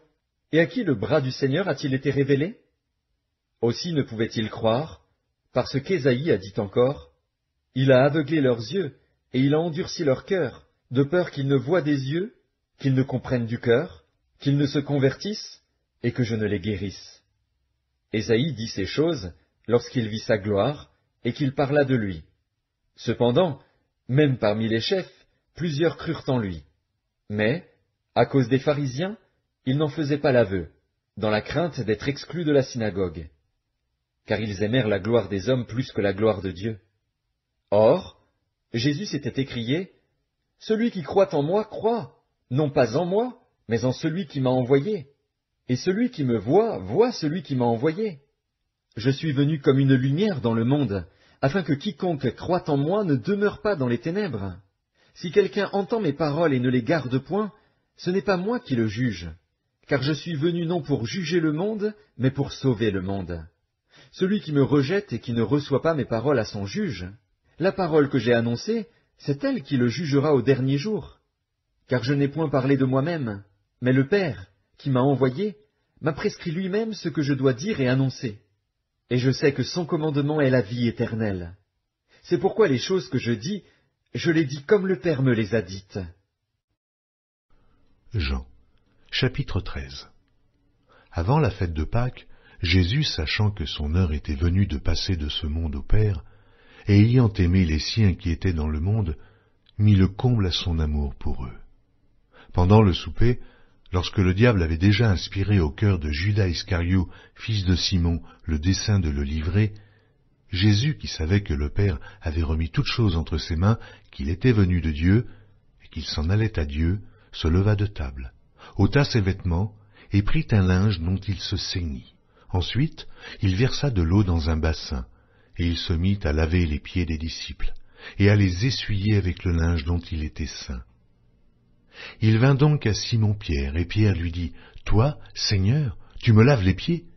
Jésus lui répondit, « Ce que je fais, tu ne le comprends pas maintenant, mais tu le comprendras bientôt. » Pierre lui dit, « Non, jamais, jamais tu ne me laveras les pieds. » Jésus lui répondit, « Si je ne te lave, tu n'auras point de part avec moi. » Simon-Pierre lui dit, « Seigneur, non seulement les pieds, mais encore les mains et la tête. » Jésus lui dit, « Celui qui est lavé n'a besoin que de se laver les pieds pour être entièrement pur. Et vous êtes purs, mais non pas tous, car il connaissait celui qui le livrait. C'est pourquoi il dit, « Vous n'êtes pas tous purs. » Après qu'il leur eut lavé les pieds et qu'il eut pris ses vêtements, il se remit à table et leur dit, « Comprenez-vous ce que je vous ai fait? Vous m'appelez Maître et Seigneur, et vous dites bien, car je le suis.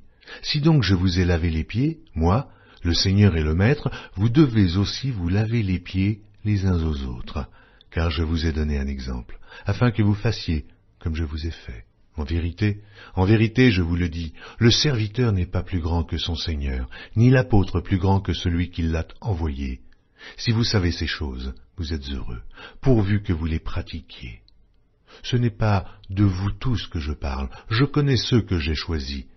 Mais il faut que l'Écriture s'accomplisse. Celui qui mange avec moi le pain a levé son talon contre moi. Dès à présent, je vous le dis, avant que la chose arrive, afin que, lorsqu'elle arrivera, vous croyiez à ce que je suis. En vérité, je vous le dis, celui qui reçoit celui que j'aurai envoyé me reçoit, et celui qui me reçoit, reçoit celui qui m'a envoyé. » Ayant ainsi parlé, Jésus fut troublé en son esprit, et il dit expressément, « En vérité, je vous le dis, l'un de vous me livrera. » Les disciples se regardaient les uns les autres, ne sachant de qui ils parlaient. Un des disciples, celui que Jésus aimait, était couché sur le sein de Jésus.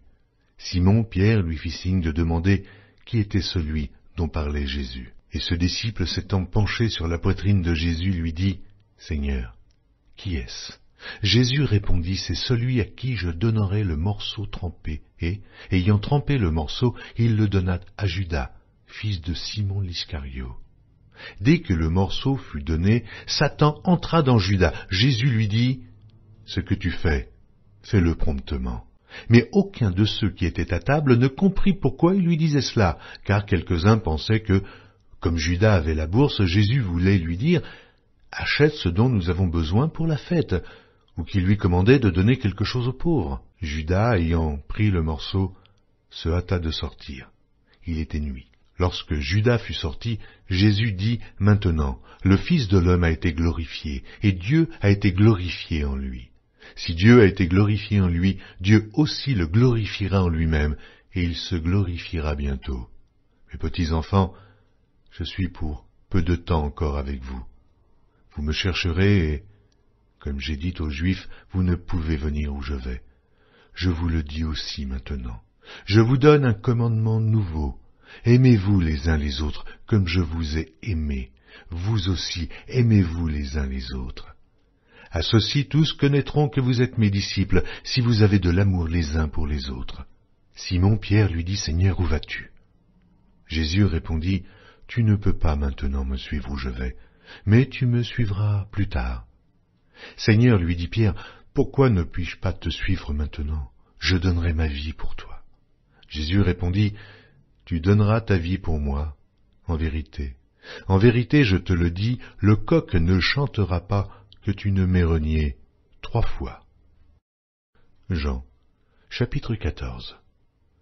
Que votre cœur ne se trouble point, croyez en Dieu, et croyez en moi. Il y a plusieurs demeures dans la maison de mon Père. Si cela n'était pas, je vous l'aurais dit, je vais vous préparer une place. Et lorsque je m'en serai allé, et que je vous aurai préparé une place, je reviendrai, et je vous prendrai avec moi, afin que là où je suis, vous y soyez aussi. Vous savez où je vais, et vous en savez le chemin. Thomas lui dit, Seigneur, nous ne savons où tu vas. Comment pouvons-nous en savoir le chemin? Jésus lui dit, Je suis le chemin, la vérité et la vie. Nul ne vient au Père que par moi. Si vous me connaissiez, vous connaîtriez aussi mon Père, et dès maintenant vous le connaissez, et vous l'avez vu. Philippe lui dit, Seigneur, montre-nous le Père, et cela nous suffit. Jésus lui dit, Il y a si longtemps que je suis avec vous, et tu ne m'as pas connu, Philippe. Celui qui m'a vu a vu le Père. Comment dis-tu, montre-nous le Père? Ne crois-tu pas que je suis dans le Père, et que le Père est en moi? Les paroles que je vous dis, je ne les dis pas de moi-même, et le Père qui demeure en moi, c'est lui qui fait les œuvres. Croyez-moi, je suis dans le Père, et le Père est en moi. Croyez du moins à cause de ses œuvres. En vérité, je vous le dis, celui qui croit en moi fera aussi les œuvres que je fais, et il en fera de plus grandes, parce que je m'en vais au Père. Et tout ce que vous demanderez en mon nom, je le ferai, afin que le Père soit glorifié par le Fils. Si vous demandez quelque chose en mon nom, je le ferai. Si vous m'aimez, gardez mes commandements. Et moi je prierai le Père, et il vous donnera un autre consolateur, afin qu'il demeure éternellement avec vous, l'Esprit de vérité, que le monde ne peut recevoir, parce qu'il ne le voit point et ne le connaît point, mais vous le connaissez, car il demeure avec vous, et il sera en vous. Je ne vous laisserai pas orphelin, je viendrai à vous. Encore un peu de temps, et le monde ne me verra plus, mais vous me verrez, car je vis, et vous vivrez aussi. En ce jour-là, vous connaîtrez que je suis en mon Père, que vous êtes en moi, et que je suis en vous. Celui qui a mes commandements et qui les garde, c'est celui qui m'aime, et celui qui m'aime sera aimé de mon Père, je l'aimerai, et je me ferai connaître à lui. Jude, non pas l'Iscario, lui dit, Seigneur, d'où vient que tu te feras connaître à nous, et non au monde? Jésus lui répondit, Si quelqu'un m'aime, il gardera ma parole, et mon Père l'aimera. Nous viendrons à lui, et nous ferons notre demeure chez lui. Celui qui ne m'aime pas ne garde point mes paroles, et la parole que vous entendez, ce n'est pas de moi, mais du Père qui m'a envoyé. Je vous ai dit ces choses pendant que je demeure avec vous, mais le Consolateur, l'Esprit Saint, que le Père enverra en mon nom, vous enseignera toutes choses, et vous rappellera tout ce que je vous ai dit. Je vous laisse ma paix. Je vous donne ma paix. Je ne vous donne pas comme le monde donne, que votre cœur ne se trouble point, et ne s'alarme point. Vous avez entendu que je vous ai dit, je m'en vais, et je reviens vers vous. Si vous m'aimiez, vous vous réjouiriez de ce que je vais au Père, car le Père est plus grand que moi. Et maintenant je vous ai dit ces choses avant qu'elles arrivent, afin que, lorsqu'elles arriveront, vous croyiez. Je ne parlerai plus guère avec vous, car le prince du monde vient. Il n'a rien en moi, mais afin que le monde sache que j'aime le Père et que j'agis selon l'ordre que le Père m'a donné, levez-vous, partons d'ici. Jean, chapitre 15. Je suis le vrai cep et mon Père est le vigneron. Tout sarment qui est en moi, qui ne porte pas de fruit, il le retranche, et tout sarment qui porte du fruit, il l'émonde, afin qu'il porte encore plus de fruits. Déjà vous êtes purs, à cause de la parole que je vous ai annoncée. Demeurez en moi, et je demeurerai en vous. Comme le sarment ne peut de lui-même porter du fruit s'il ne demeure attaché au cep, ainsi vous ne le pouvez non plus, si vous ne demeurez en moi. je suis le cep, et vous êtes les sarments. Celui qui demeure en moi, et en qui je demeure, porte beaucoup de fruits, car sans moi, vous ne pouvez rien faire. Si quelqu'un ne demeure pas en moi, il est jeté dehors, comme le sarment, et il sèche. Puis on ramasse les sarments, et on les jette au feu, et ils brûlent. Si vous demeurez en moi, et que mes paroles demeurent en vous, demandez ce que vous voudrez, et cela vous sera accordé. Si vous portez beaucoup de fruits, c'est ainsi que mon Père sera glorifié, et que vous serez mes disciples. Comme le Père m'a aimé, je vous ai aussi aimé. Demeurez dans mon amour. Si vous gardez mes commandements, vous demeurerez dans mon amour, de même que j'ai gardé les commandements de mon Père, et que je demeure dans son amour. Je vous ai dit ces choses afin que ma joie soit en vous, et que votre joie soit parfaite. Ceci est mon commandement. Aimez-vous les uns les autres comme je vous ai aimés. Il n'y a pas de plus grand amour que de donner sa vie pour ses amis. Vous êtes mes amis, si vous faites ce que je vous commande. Je ne vous appelle plus serviteur, parce que le serviteur ne sait pas ce que fait son maître, mais je vous ai appelé ami parce que je vous ai fait connaître tout ce que j'ai appris de mon Père. Ce n'est pas vous qui m'avez choisi, mais moi je vous ai choisi, et je vous ai établi, afin que vous alliez et que vous portiez du fruit, et que votre fruit demeure, afin que ce que vous demanderez au Père en mon nom, il vous le donne. Ce que je vous commande, c'est de vous aimer les uns les autres. Si le monde vous hait, sachez qu'il m'a haï avant vous. Si vous étiez du monde, le monde aimerait ce qui est à lui. Mais parce que vous n'êtes pas du monde, et que je vous ai choisi du milieu du monde, à cause de cela, le monde vous hait. Souvenez-vous de la parole que je vous ai dite, le serviteur n'est pas plus grand que son maître. S'ils m'ont persécuté, ils vous persécuteront aussi. S'ils ont gardé ma parole, ils garderont aussi la vôtre. Mais ils vous feront toutes ces choses à cause de mon nom, parce qu'ils ne connaissent pas celui qui m'a envoyé.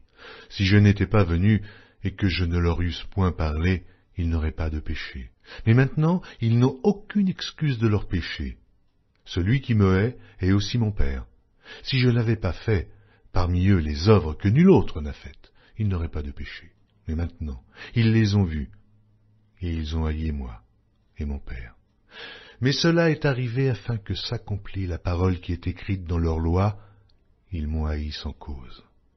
Quand sera venu le Consolateur, que je vous enverrai de la part de mon Père, l'Esprit de vérité qui vient du Père, il rendra témoignage de moi, et vous aussi, vous rendrez témoignage parce que vous êtes avec moi, dès le commencement.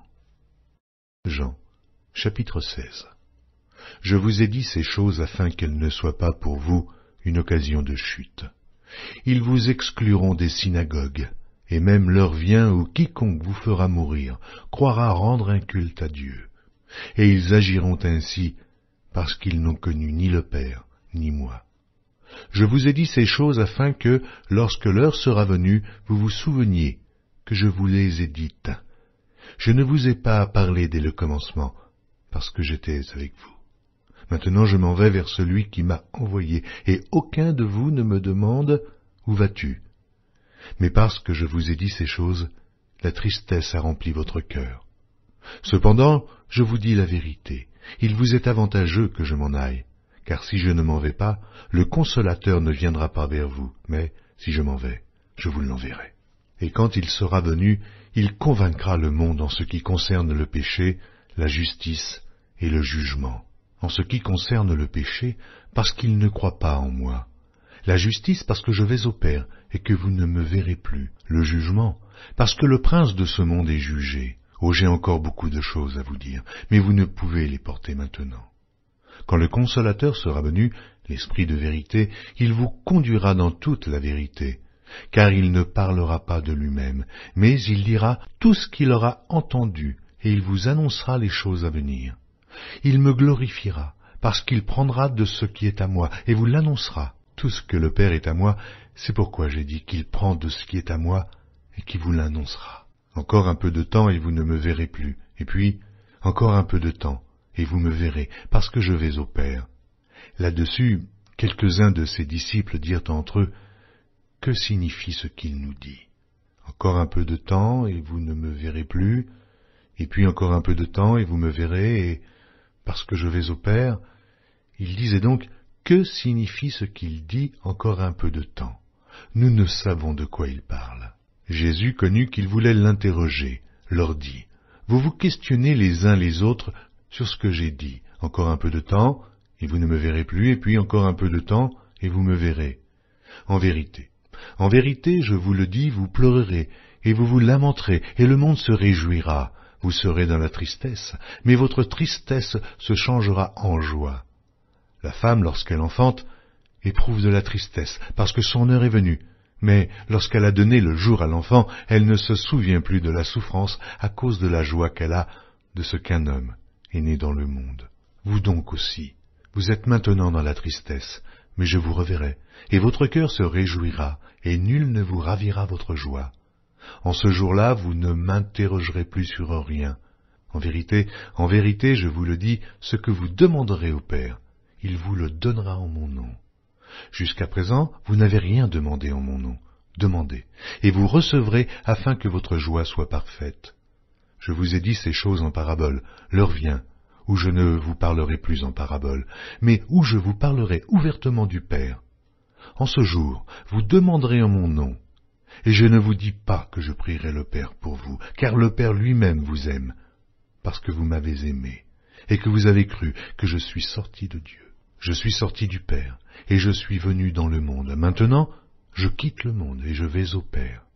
Ses disciples lui dirent, « Voici, maintenant tu parles ouvertement, et tu n'emploies plus aucune parabole. Maintenant, nous savons que tu sais toutes choses, et que tu n'as pas besoin que personne t'interroge. C'est pourquoi nous croyons que tu es sorti de Dieu. » Jésus leur répondit, « Vous croyez maintenant. Voici l'heure vient, et elle est déjà venue, où vous serez dispersés chacun de son côté, et où vous me laisserez seul. Mais je ne suis pas seul, car le Père est avec moi. Je vous ai dit ces choses afin que vous ayez la paix en moi. Vous aurez des tribulations dans le monde, mais prenez courage. J'ai vaincu le monde. » Jean, chapitre 17. Après avoir ainsi parlé, Jésus leva les yeux au ciel et dit, « Père, l'heure est venue. Glorifie ton Fils afin que ton Fils te glorifie, selon que tu lui as donné pouvoir sur toute chair, afin qu'il accorde la vie éternelle à tous ceux que tu lui as donnés.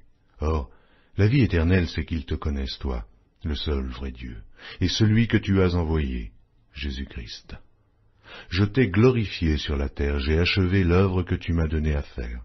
Et maintenant, toi, Père, glorifie-moi auprès de toi-même de la gloire que j'avais auprès de toi, avant que le monde fût. J'ai fait connaître ton nom aux hommes que tu m'as donnés du milieu du monde. Ils étaient à toi, et tu me les as donnés, et ils ont gardé ta parole. Maintenant, ils ont connu que tout ce que tu m'as donné vient de toi. Car je leur ai donné les paroles que tu m'as données, et ils les ont reçues. Et ils ont vraiment connu que je suis sorti de toi, et ils ont cru que tu m'as envoyé. C'est pour eux que je te prie. Je ne prie pas pour le monde, mais pour ceux que tu m'as donnés, parce qu'ils sont à toi. Et tout ce qui est à toi est à moi, et tout ce qui est à moi est à toi. Et je suis glorifié en eux. Je ne suis plus dans le monde, et ils sont dans le monde, et je vais à toi, Père Saint. Garde en ton nom ceux que tu m'as donnés, afin qu'ils soient un, comme nous. Lorsque j'étais avec eux dans le monde, je les gardais en ton nom. J'ai gardé ceux que tu m'as donnés, et aucun d'eux ne s'est perdu, sinon le fils de perdition, afin que l'écriture fût accomplie. Et maintenant je vais à toi, et je dis ces choses dans le monde, afin qu'ils aient en eux ma joie parfaite. Je leur ai donné ta parole, et le monde les a haïs, parce qu'ils ne sont pas du monde, comme moi, je ne suis pas du monde. Je ne te prie pas de les ôter du monde, mais de les préserver du mal. Ils ne sont pas du monde, comme moi je ne suis pas du monde. Sanctifie-les par ta vérité, ta parole est la vérité. Comme tu m'as envoyé dans le monde, je les ai aussi envoyés dans le monde, et je me sanctifie moi-même pour eux, afin qu'eux aussi soient sanctifiés par la vérité. Ce n'est pas pour eux seulement que je prie, mais encore pour ceux qui croiront en moi par leur parole, afin que tous soient un, comme toi, Père. Tu es en moi, et comme je suis en toi, afin qu'eux aussi soient en nous, pour que le monde croie que tu m'as envoyé. Je leur ai donné la gloire que tu m'as donnée, afin qu'ils soient un, comme nous sommes un. Moi en eux, et toi en moi, afin qu'ils soient parfaitement un, et que le monde connaisse que tu m'as envoyé, et que tu les as aimés, comme tu m'as aimé. Père, je veux que là où je suis, ceux que tu m'as donnés soient aussi avec moi, afin qu'ils voient ma gloire, la gloire que tu m'as donnée, parce que tu m'as aimé avant la fondation du monde. Père juste, le monde ne t'a point connu, mais moi, je t'ai connu, et ceux-ci ont connu que tu m'as envoyé. Je leur ai fait connaître ton nom, et je leur ferai connaître, afin que l'amour dont tu m'as aimé soit en eux, et que je sois en eux. Chapitre 18. Lorsqu'il eut dit ces choses, Jésus alla avec ses disciples de l'autre côté du torrent du Cédron, où se trouvait un jardin, dans lequel il entra, lui et ses disciples. Judas, qui le livrait, connaissait ce lieu, parce que Jésus et ses disciples s'y étaient souvent réunis.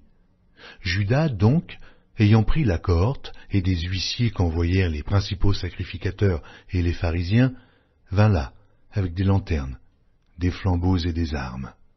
Jésus, sachant tout ce qui devait lui arriver, s'avança et leur dit, « Qui cherchez-vous » Ils lui répondirent, « Jésus de Nazareth. » Jésus leur dit, « C'est moi. » Et Judas qui le livrait était avec eux. Lorsque Jésus leur eut dit, « C'est moi », ils reculèrent et tombèrent par terre. Il leur demanda de nouveau, « Qui cherchez-vous » Et ils dirent, « Jésus de Nazareth. » Jésus répondit, « Je vous ai dit que c'est moi. Si donc c'est moi que vous cherchez, laissez aller ceci. » Il dit cela afin que s'accomplît la parole qu'il avait dite, « Je n'ai perdu aucun de ceux que tu m'as donnés. » Simon Pierre, qui avait une épée, la tira, frappa le serviteur du souverain sacrificateur et lui coupa l'oreille droite.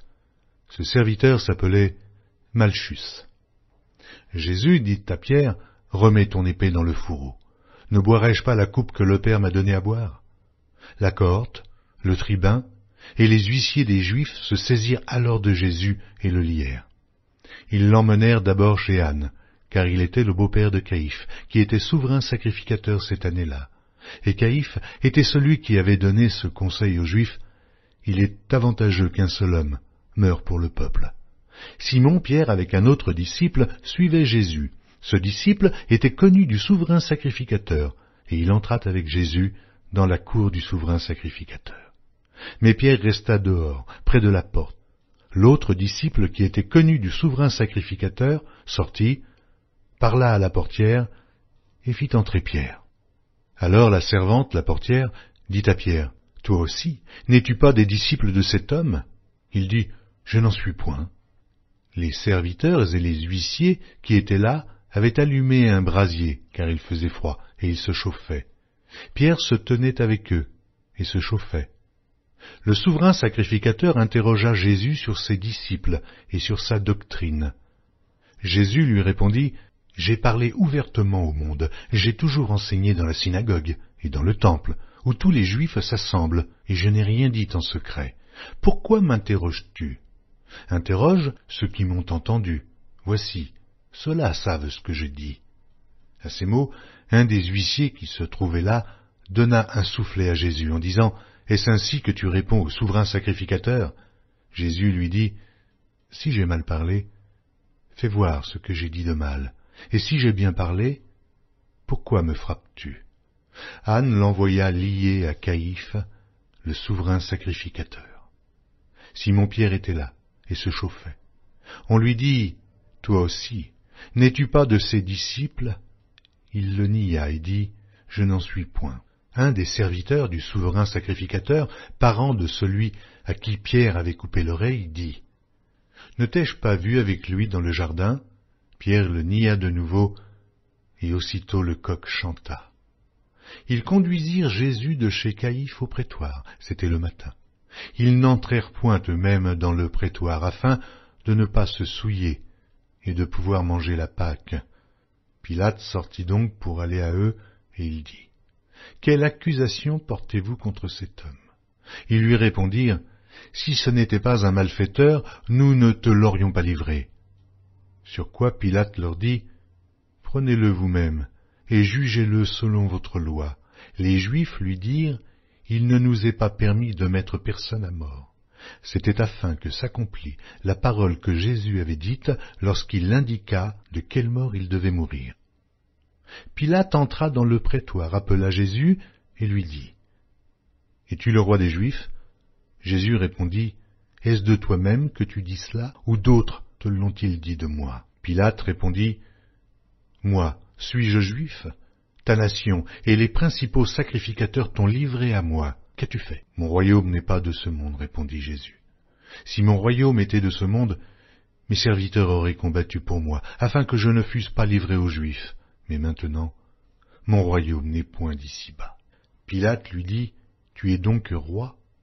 Jésus répondit, « Tu le dis. Je suis roi. Je suis né, je suis venu dans le monde pour rendre témoignage à la vérité. Quiconque est de la vérité, écoute ma voix. » Pilate lui dit, « Mais qu'est-ce que la vérité ?» Après avoir dit cela, il sortit de nouveau pour aller vers les Juifs, et il leur dit, « Je ne trouve aucun crime en lui. Mais, comme c'est parmi vous une coutume que je vous relâche quelqu'un à la fête de Pâques, voulez-vous que je vous relâche le roi des Juifs ?» Alors, de nouveau, tous s'écrièrent, « Non, pas lui, mais Barabbas. » Or, Barabbas était un brigand. Jean, chapitre 19. Alors Pilate prit Jésus et le fit battre de verges. Les soldats tressèrent une couronne d'épines qu'ils posèrent sur sa tête, et ils le revêtirent d'un manteau de pourpre. Puis, s'approchant de lui, ils disaient, « Salut, roi des Juifs !» et ils lui donnaient des soufflets.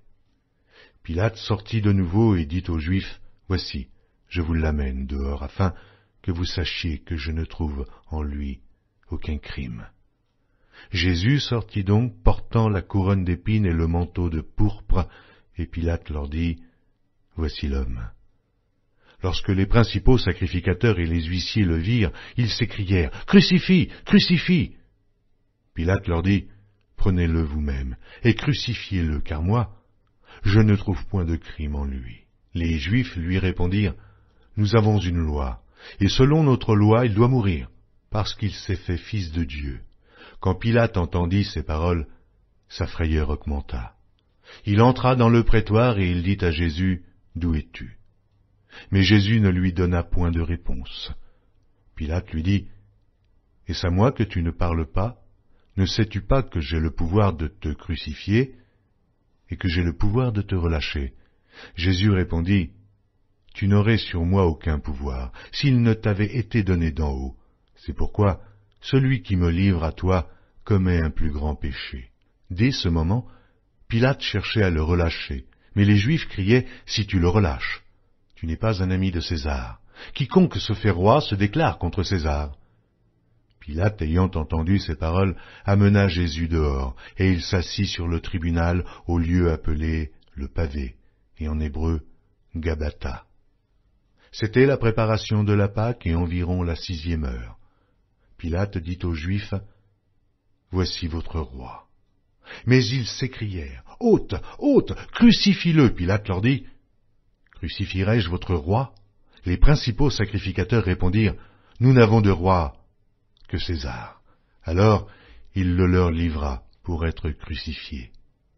Ils prirent donc Jésus et l'emmenèrent. Jésus, portant sa croix, arriva au lieu du crâne, qui se nomme en hébreu Golgotha. C'est là qu'il fut crucifié, et 2 autres avec lui, un de chaque côté, et Jésus au milieu. Pilate fit une inscription qu'il plaça sur la croix et qui était ainsi conçue, « Jésus de Nazareth, roi des Juifs. » Beaucoup de Juifs lurent cette inscription parce que le lieu où Jésus fut crucifié était près de la ville. Elle était en hébreu, en grec et en latin.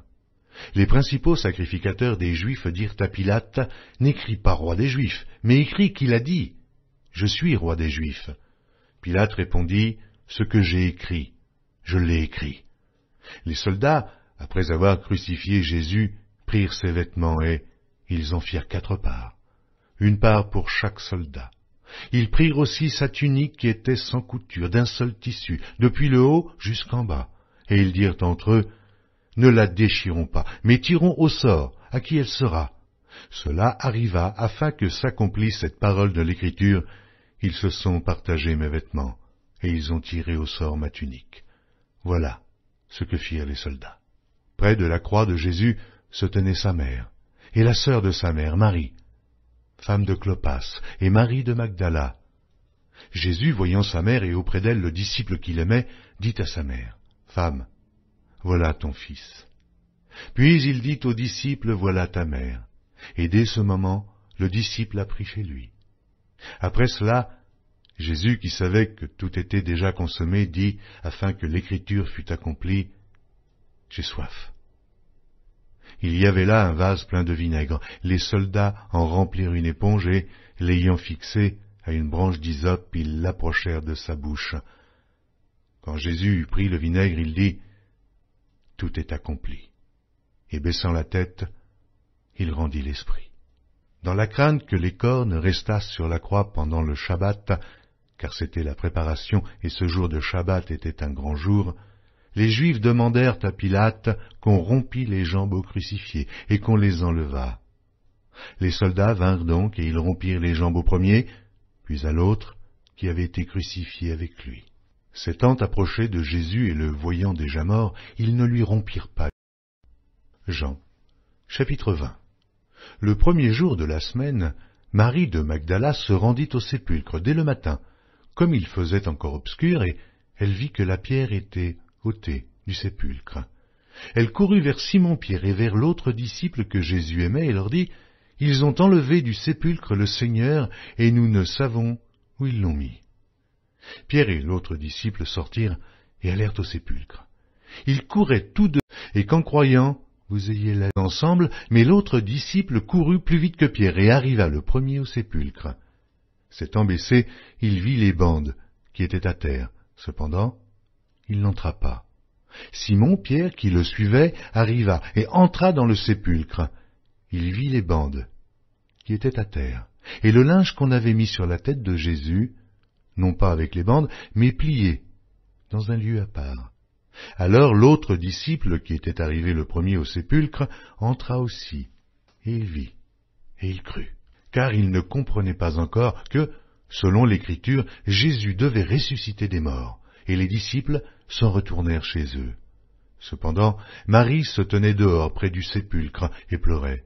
Comme elle pleurait, elle se baissa pour regarder dans le sépulcre, et elle vit deux anges vêtus de blanc, assis à la place où avait été couché le corps de Jésus, l'un à la tête, l'autre aux pieds. Ils lui dirent, « Femme, pourquoi pleures-tu » Elle leur répondit, « Parce qu'ils ont enlevé mon Seigneur, et je ne sais où ils l'ont mis. » En disant cela, elle se retourna, et elle vit Jésus debout. Mais elle ne savait pas que c'était Jésus. Jésus lui dit, « Femme, pourquoi pleures-tu ? Qui cherches-tu » Elle, pensant que c'était le jardinier, lui dit, « Seigneur, si c'est toi qui l'as emporté, dis-moi où tu l'as mis, et je le prendrai. » Jésus lui dit, « Marie. » Elle se retourna et lui dit en hébreu, « Rabouni », c'est-à-dire « Maître. » Jésus lui dit, « Ne me touche pas, car je ne suis pas encore monté vers mon Père, mais va trouver mes frères, et dis-leur que je monte vers mon Père et votre Père, vers mon Dieu et votre Dieu. » Marie de Magdala alla annoncer aux disciples qu'elle avait vu le Seigneur et qu'il lui avait dit ces choses.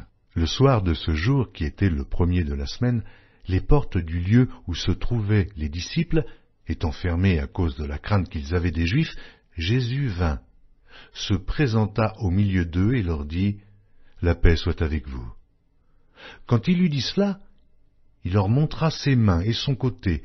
Les disciples furent dans la joie en voyant le Seigneur. Jésus leur dit de nouveau, « La paix soit avec vous.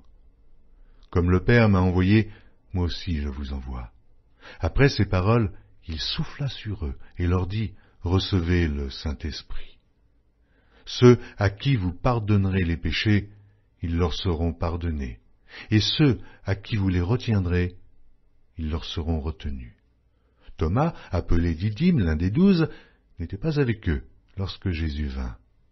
Les autres disciples lui dirent donc, « Nous avons vu le Seigneur. » Mais il leur dit, « Si je ne vois dans ses mains la marque des clous, et si je ne mets mon doigt dans la marque des clous, et si je ne mets ma main dans son côté, je ne croirai point. » 8 jours après, les disciples de Jésus étaient de nouveau dans la maison, et Thomas se trouvait avec eux. Jésus vint. Les portes étant fermées, se présenta au milieu d'eux et dit, « La paix soit avec vous. » Puis il dit à Thomas, « Avance ici ton doigt, et regarde mes mains. Avance aussi ta main, et mets-la dans mon côté, et ne sois pas incrédule, mais crois. Thomas lui répondit, Mon Seigneur et mon Dieu. Jésus lui dit, Parce que tu m'as vu, tu as cru. Heureux ceux qui n'ont pas vu et qui ont cru. Jésus a fait encore en présence de ses disciples beaucoup d'autres miracles, qui ne sont pas écrits dans ce livre. Mais ces choses ont été écrites afin que vous croyiez que Jésus est le Christ, le Fils de Dieu, et qu'en croyant, vous ayez la vie en son nom. Jean, chapitre 21.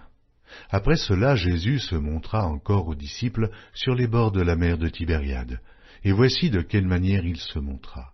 Simon-Pierre, Thomas appelé Didyme, Nathanaël de Cana en Galilée, les fils de Zébédée et 2 autres disciples de Jésus étaient ensemble. Simon-Pierre leur dit, Je vais pêcher. Ils lui dirent, Nous allons aussi avec toi. Ils sortirent et montèrent dans une barque, et cette nuit-là ils ne prirent rien. Le matin étant venu, Jésus se trouva sur le rivage, mais les disciples ne savaient pas que c'était Jésus. Jésus leur dit, Enfants, n'avez-vous rien à manger?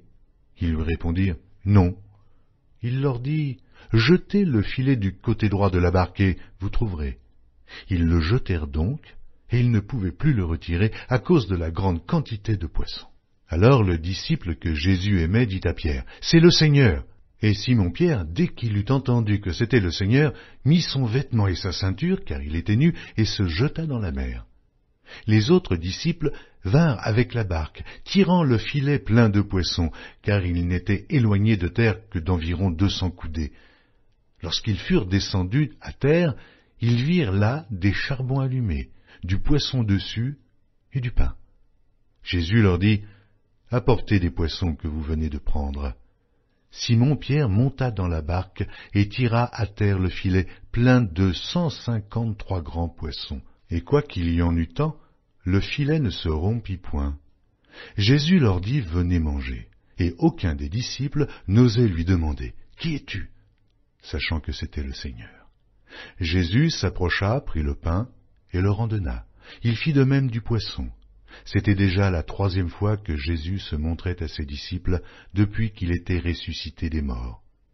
Après qu'ils eurent mangé, Jésus dit à Simon-Pierre, « Simon, fils de Jonas, m'aimes-tu plus que ne m'aime ceux-ci » Il lui répondit, « Oui, Seigneur, tu sais que je t'aime. » Jésus lui dit, « Paie mes agneaux. » Il lui dit une seconde fois, « Simon, fils de Jonas, m'aimes-tu » Pierre lui répondit, « Oui, Seigneur, tu sais que je t'aime. » Jésus lui dit, « Paie mes brebis. » Il lui dit pour la 3e fois, « Simon, fils de Jonas, m'aimes-tu » Pierre fut attristé de ce qu'il lui avait dit pour la 3e fois, « M'aimes-tu » Et il lui répondit, « Seigneur, tu sais toutes choses, tu sais que je t'aime. » Jésus lui dit, « Paie mes brebis. En vérité, je te le dis, quand tu étais plus jeune, tu te saignais toi-même, et tu allais où tu voulais. Mais quand tu seras vieux, tu étendras tes mains, et un autre te ceindra, et te mènera où tu ne voudras pas. » Il dit cela pour indiquer par quelle mort Pierre glorifierait Dieu, et ayant ainsi parlé, il lui dit, « Suis-moi. » Pierre, s'étant retourné, fit venir après eux le disciple que Jésus aimait, celui qui, pendant le souper, s'était penché sur la poitrine de Jésus et avait dit, « Seigneur, qui est celui qui te livre ?» En le voyant, Pierre dit à Jésus, « Et celui-ci, Seigneur, que lui arrivera-t-il » Jésus lui dit, « Si je veux qu'il demeure jusqu'à ce que je vienne, que t'importe? Toi, suis-moi. » Là-dessus, le bruit courut parmi les frères que ce disciple ne mourrait point. Cependant, Jésus n'avait pas dit à Pierre qu'il ne mourrait point, mais « Si je veux qu'il demeure jusqu'à ce que je vienne, que t'importe ?» C'est ce disciple qui rend témoignage de ces choses et qui les a écrites, et nous savons que son témoignage est vrai. Jésus a fait encore beaucoup d'autres choses. Si on les écrivait en détail, je ne pense pas que le monde même pût contenir les livres qu'on écrirait.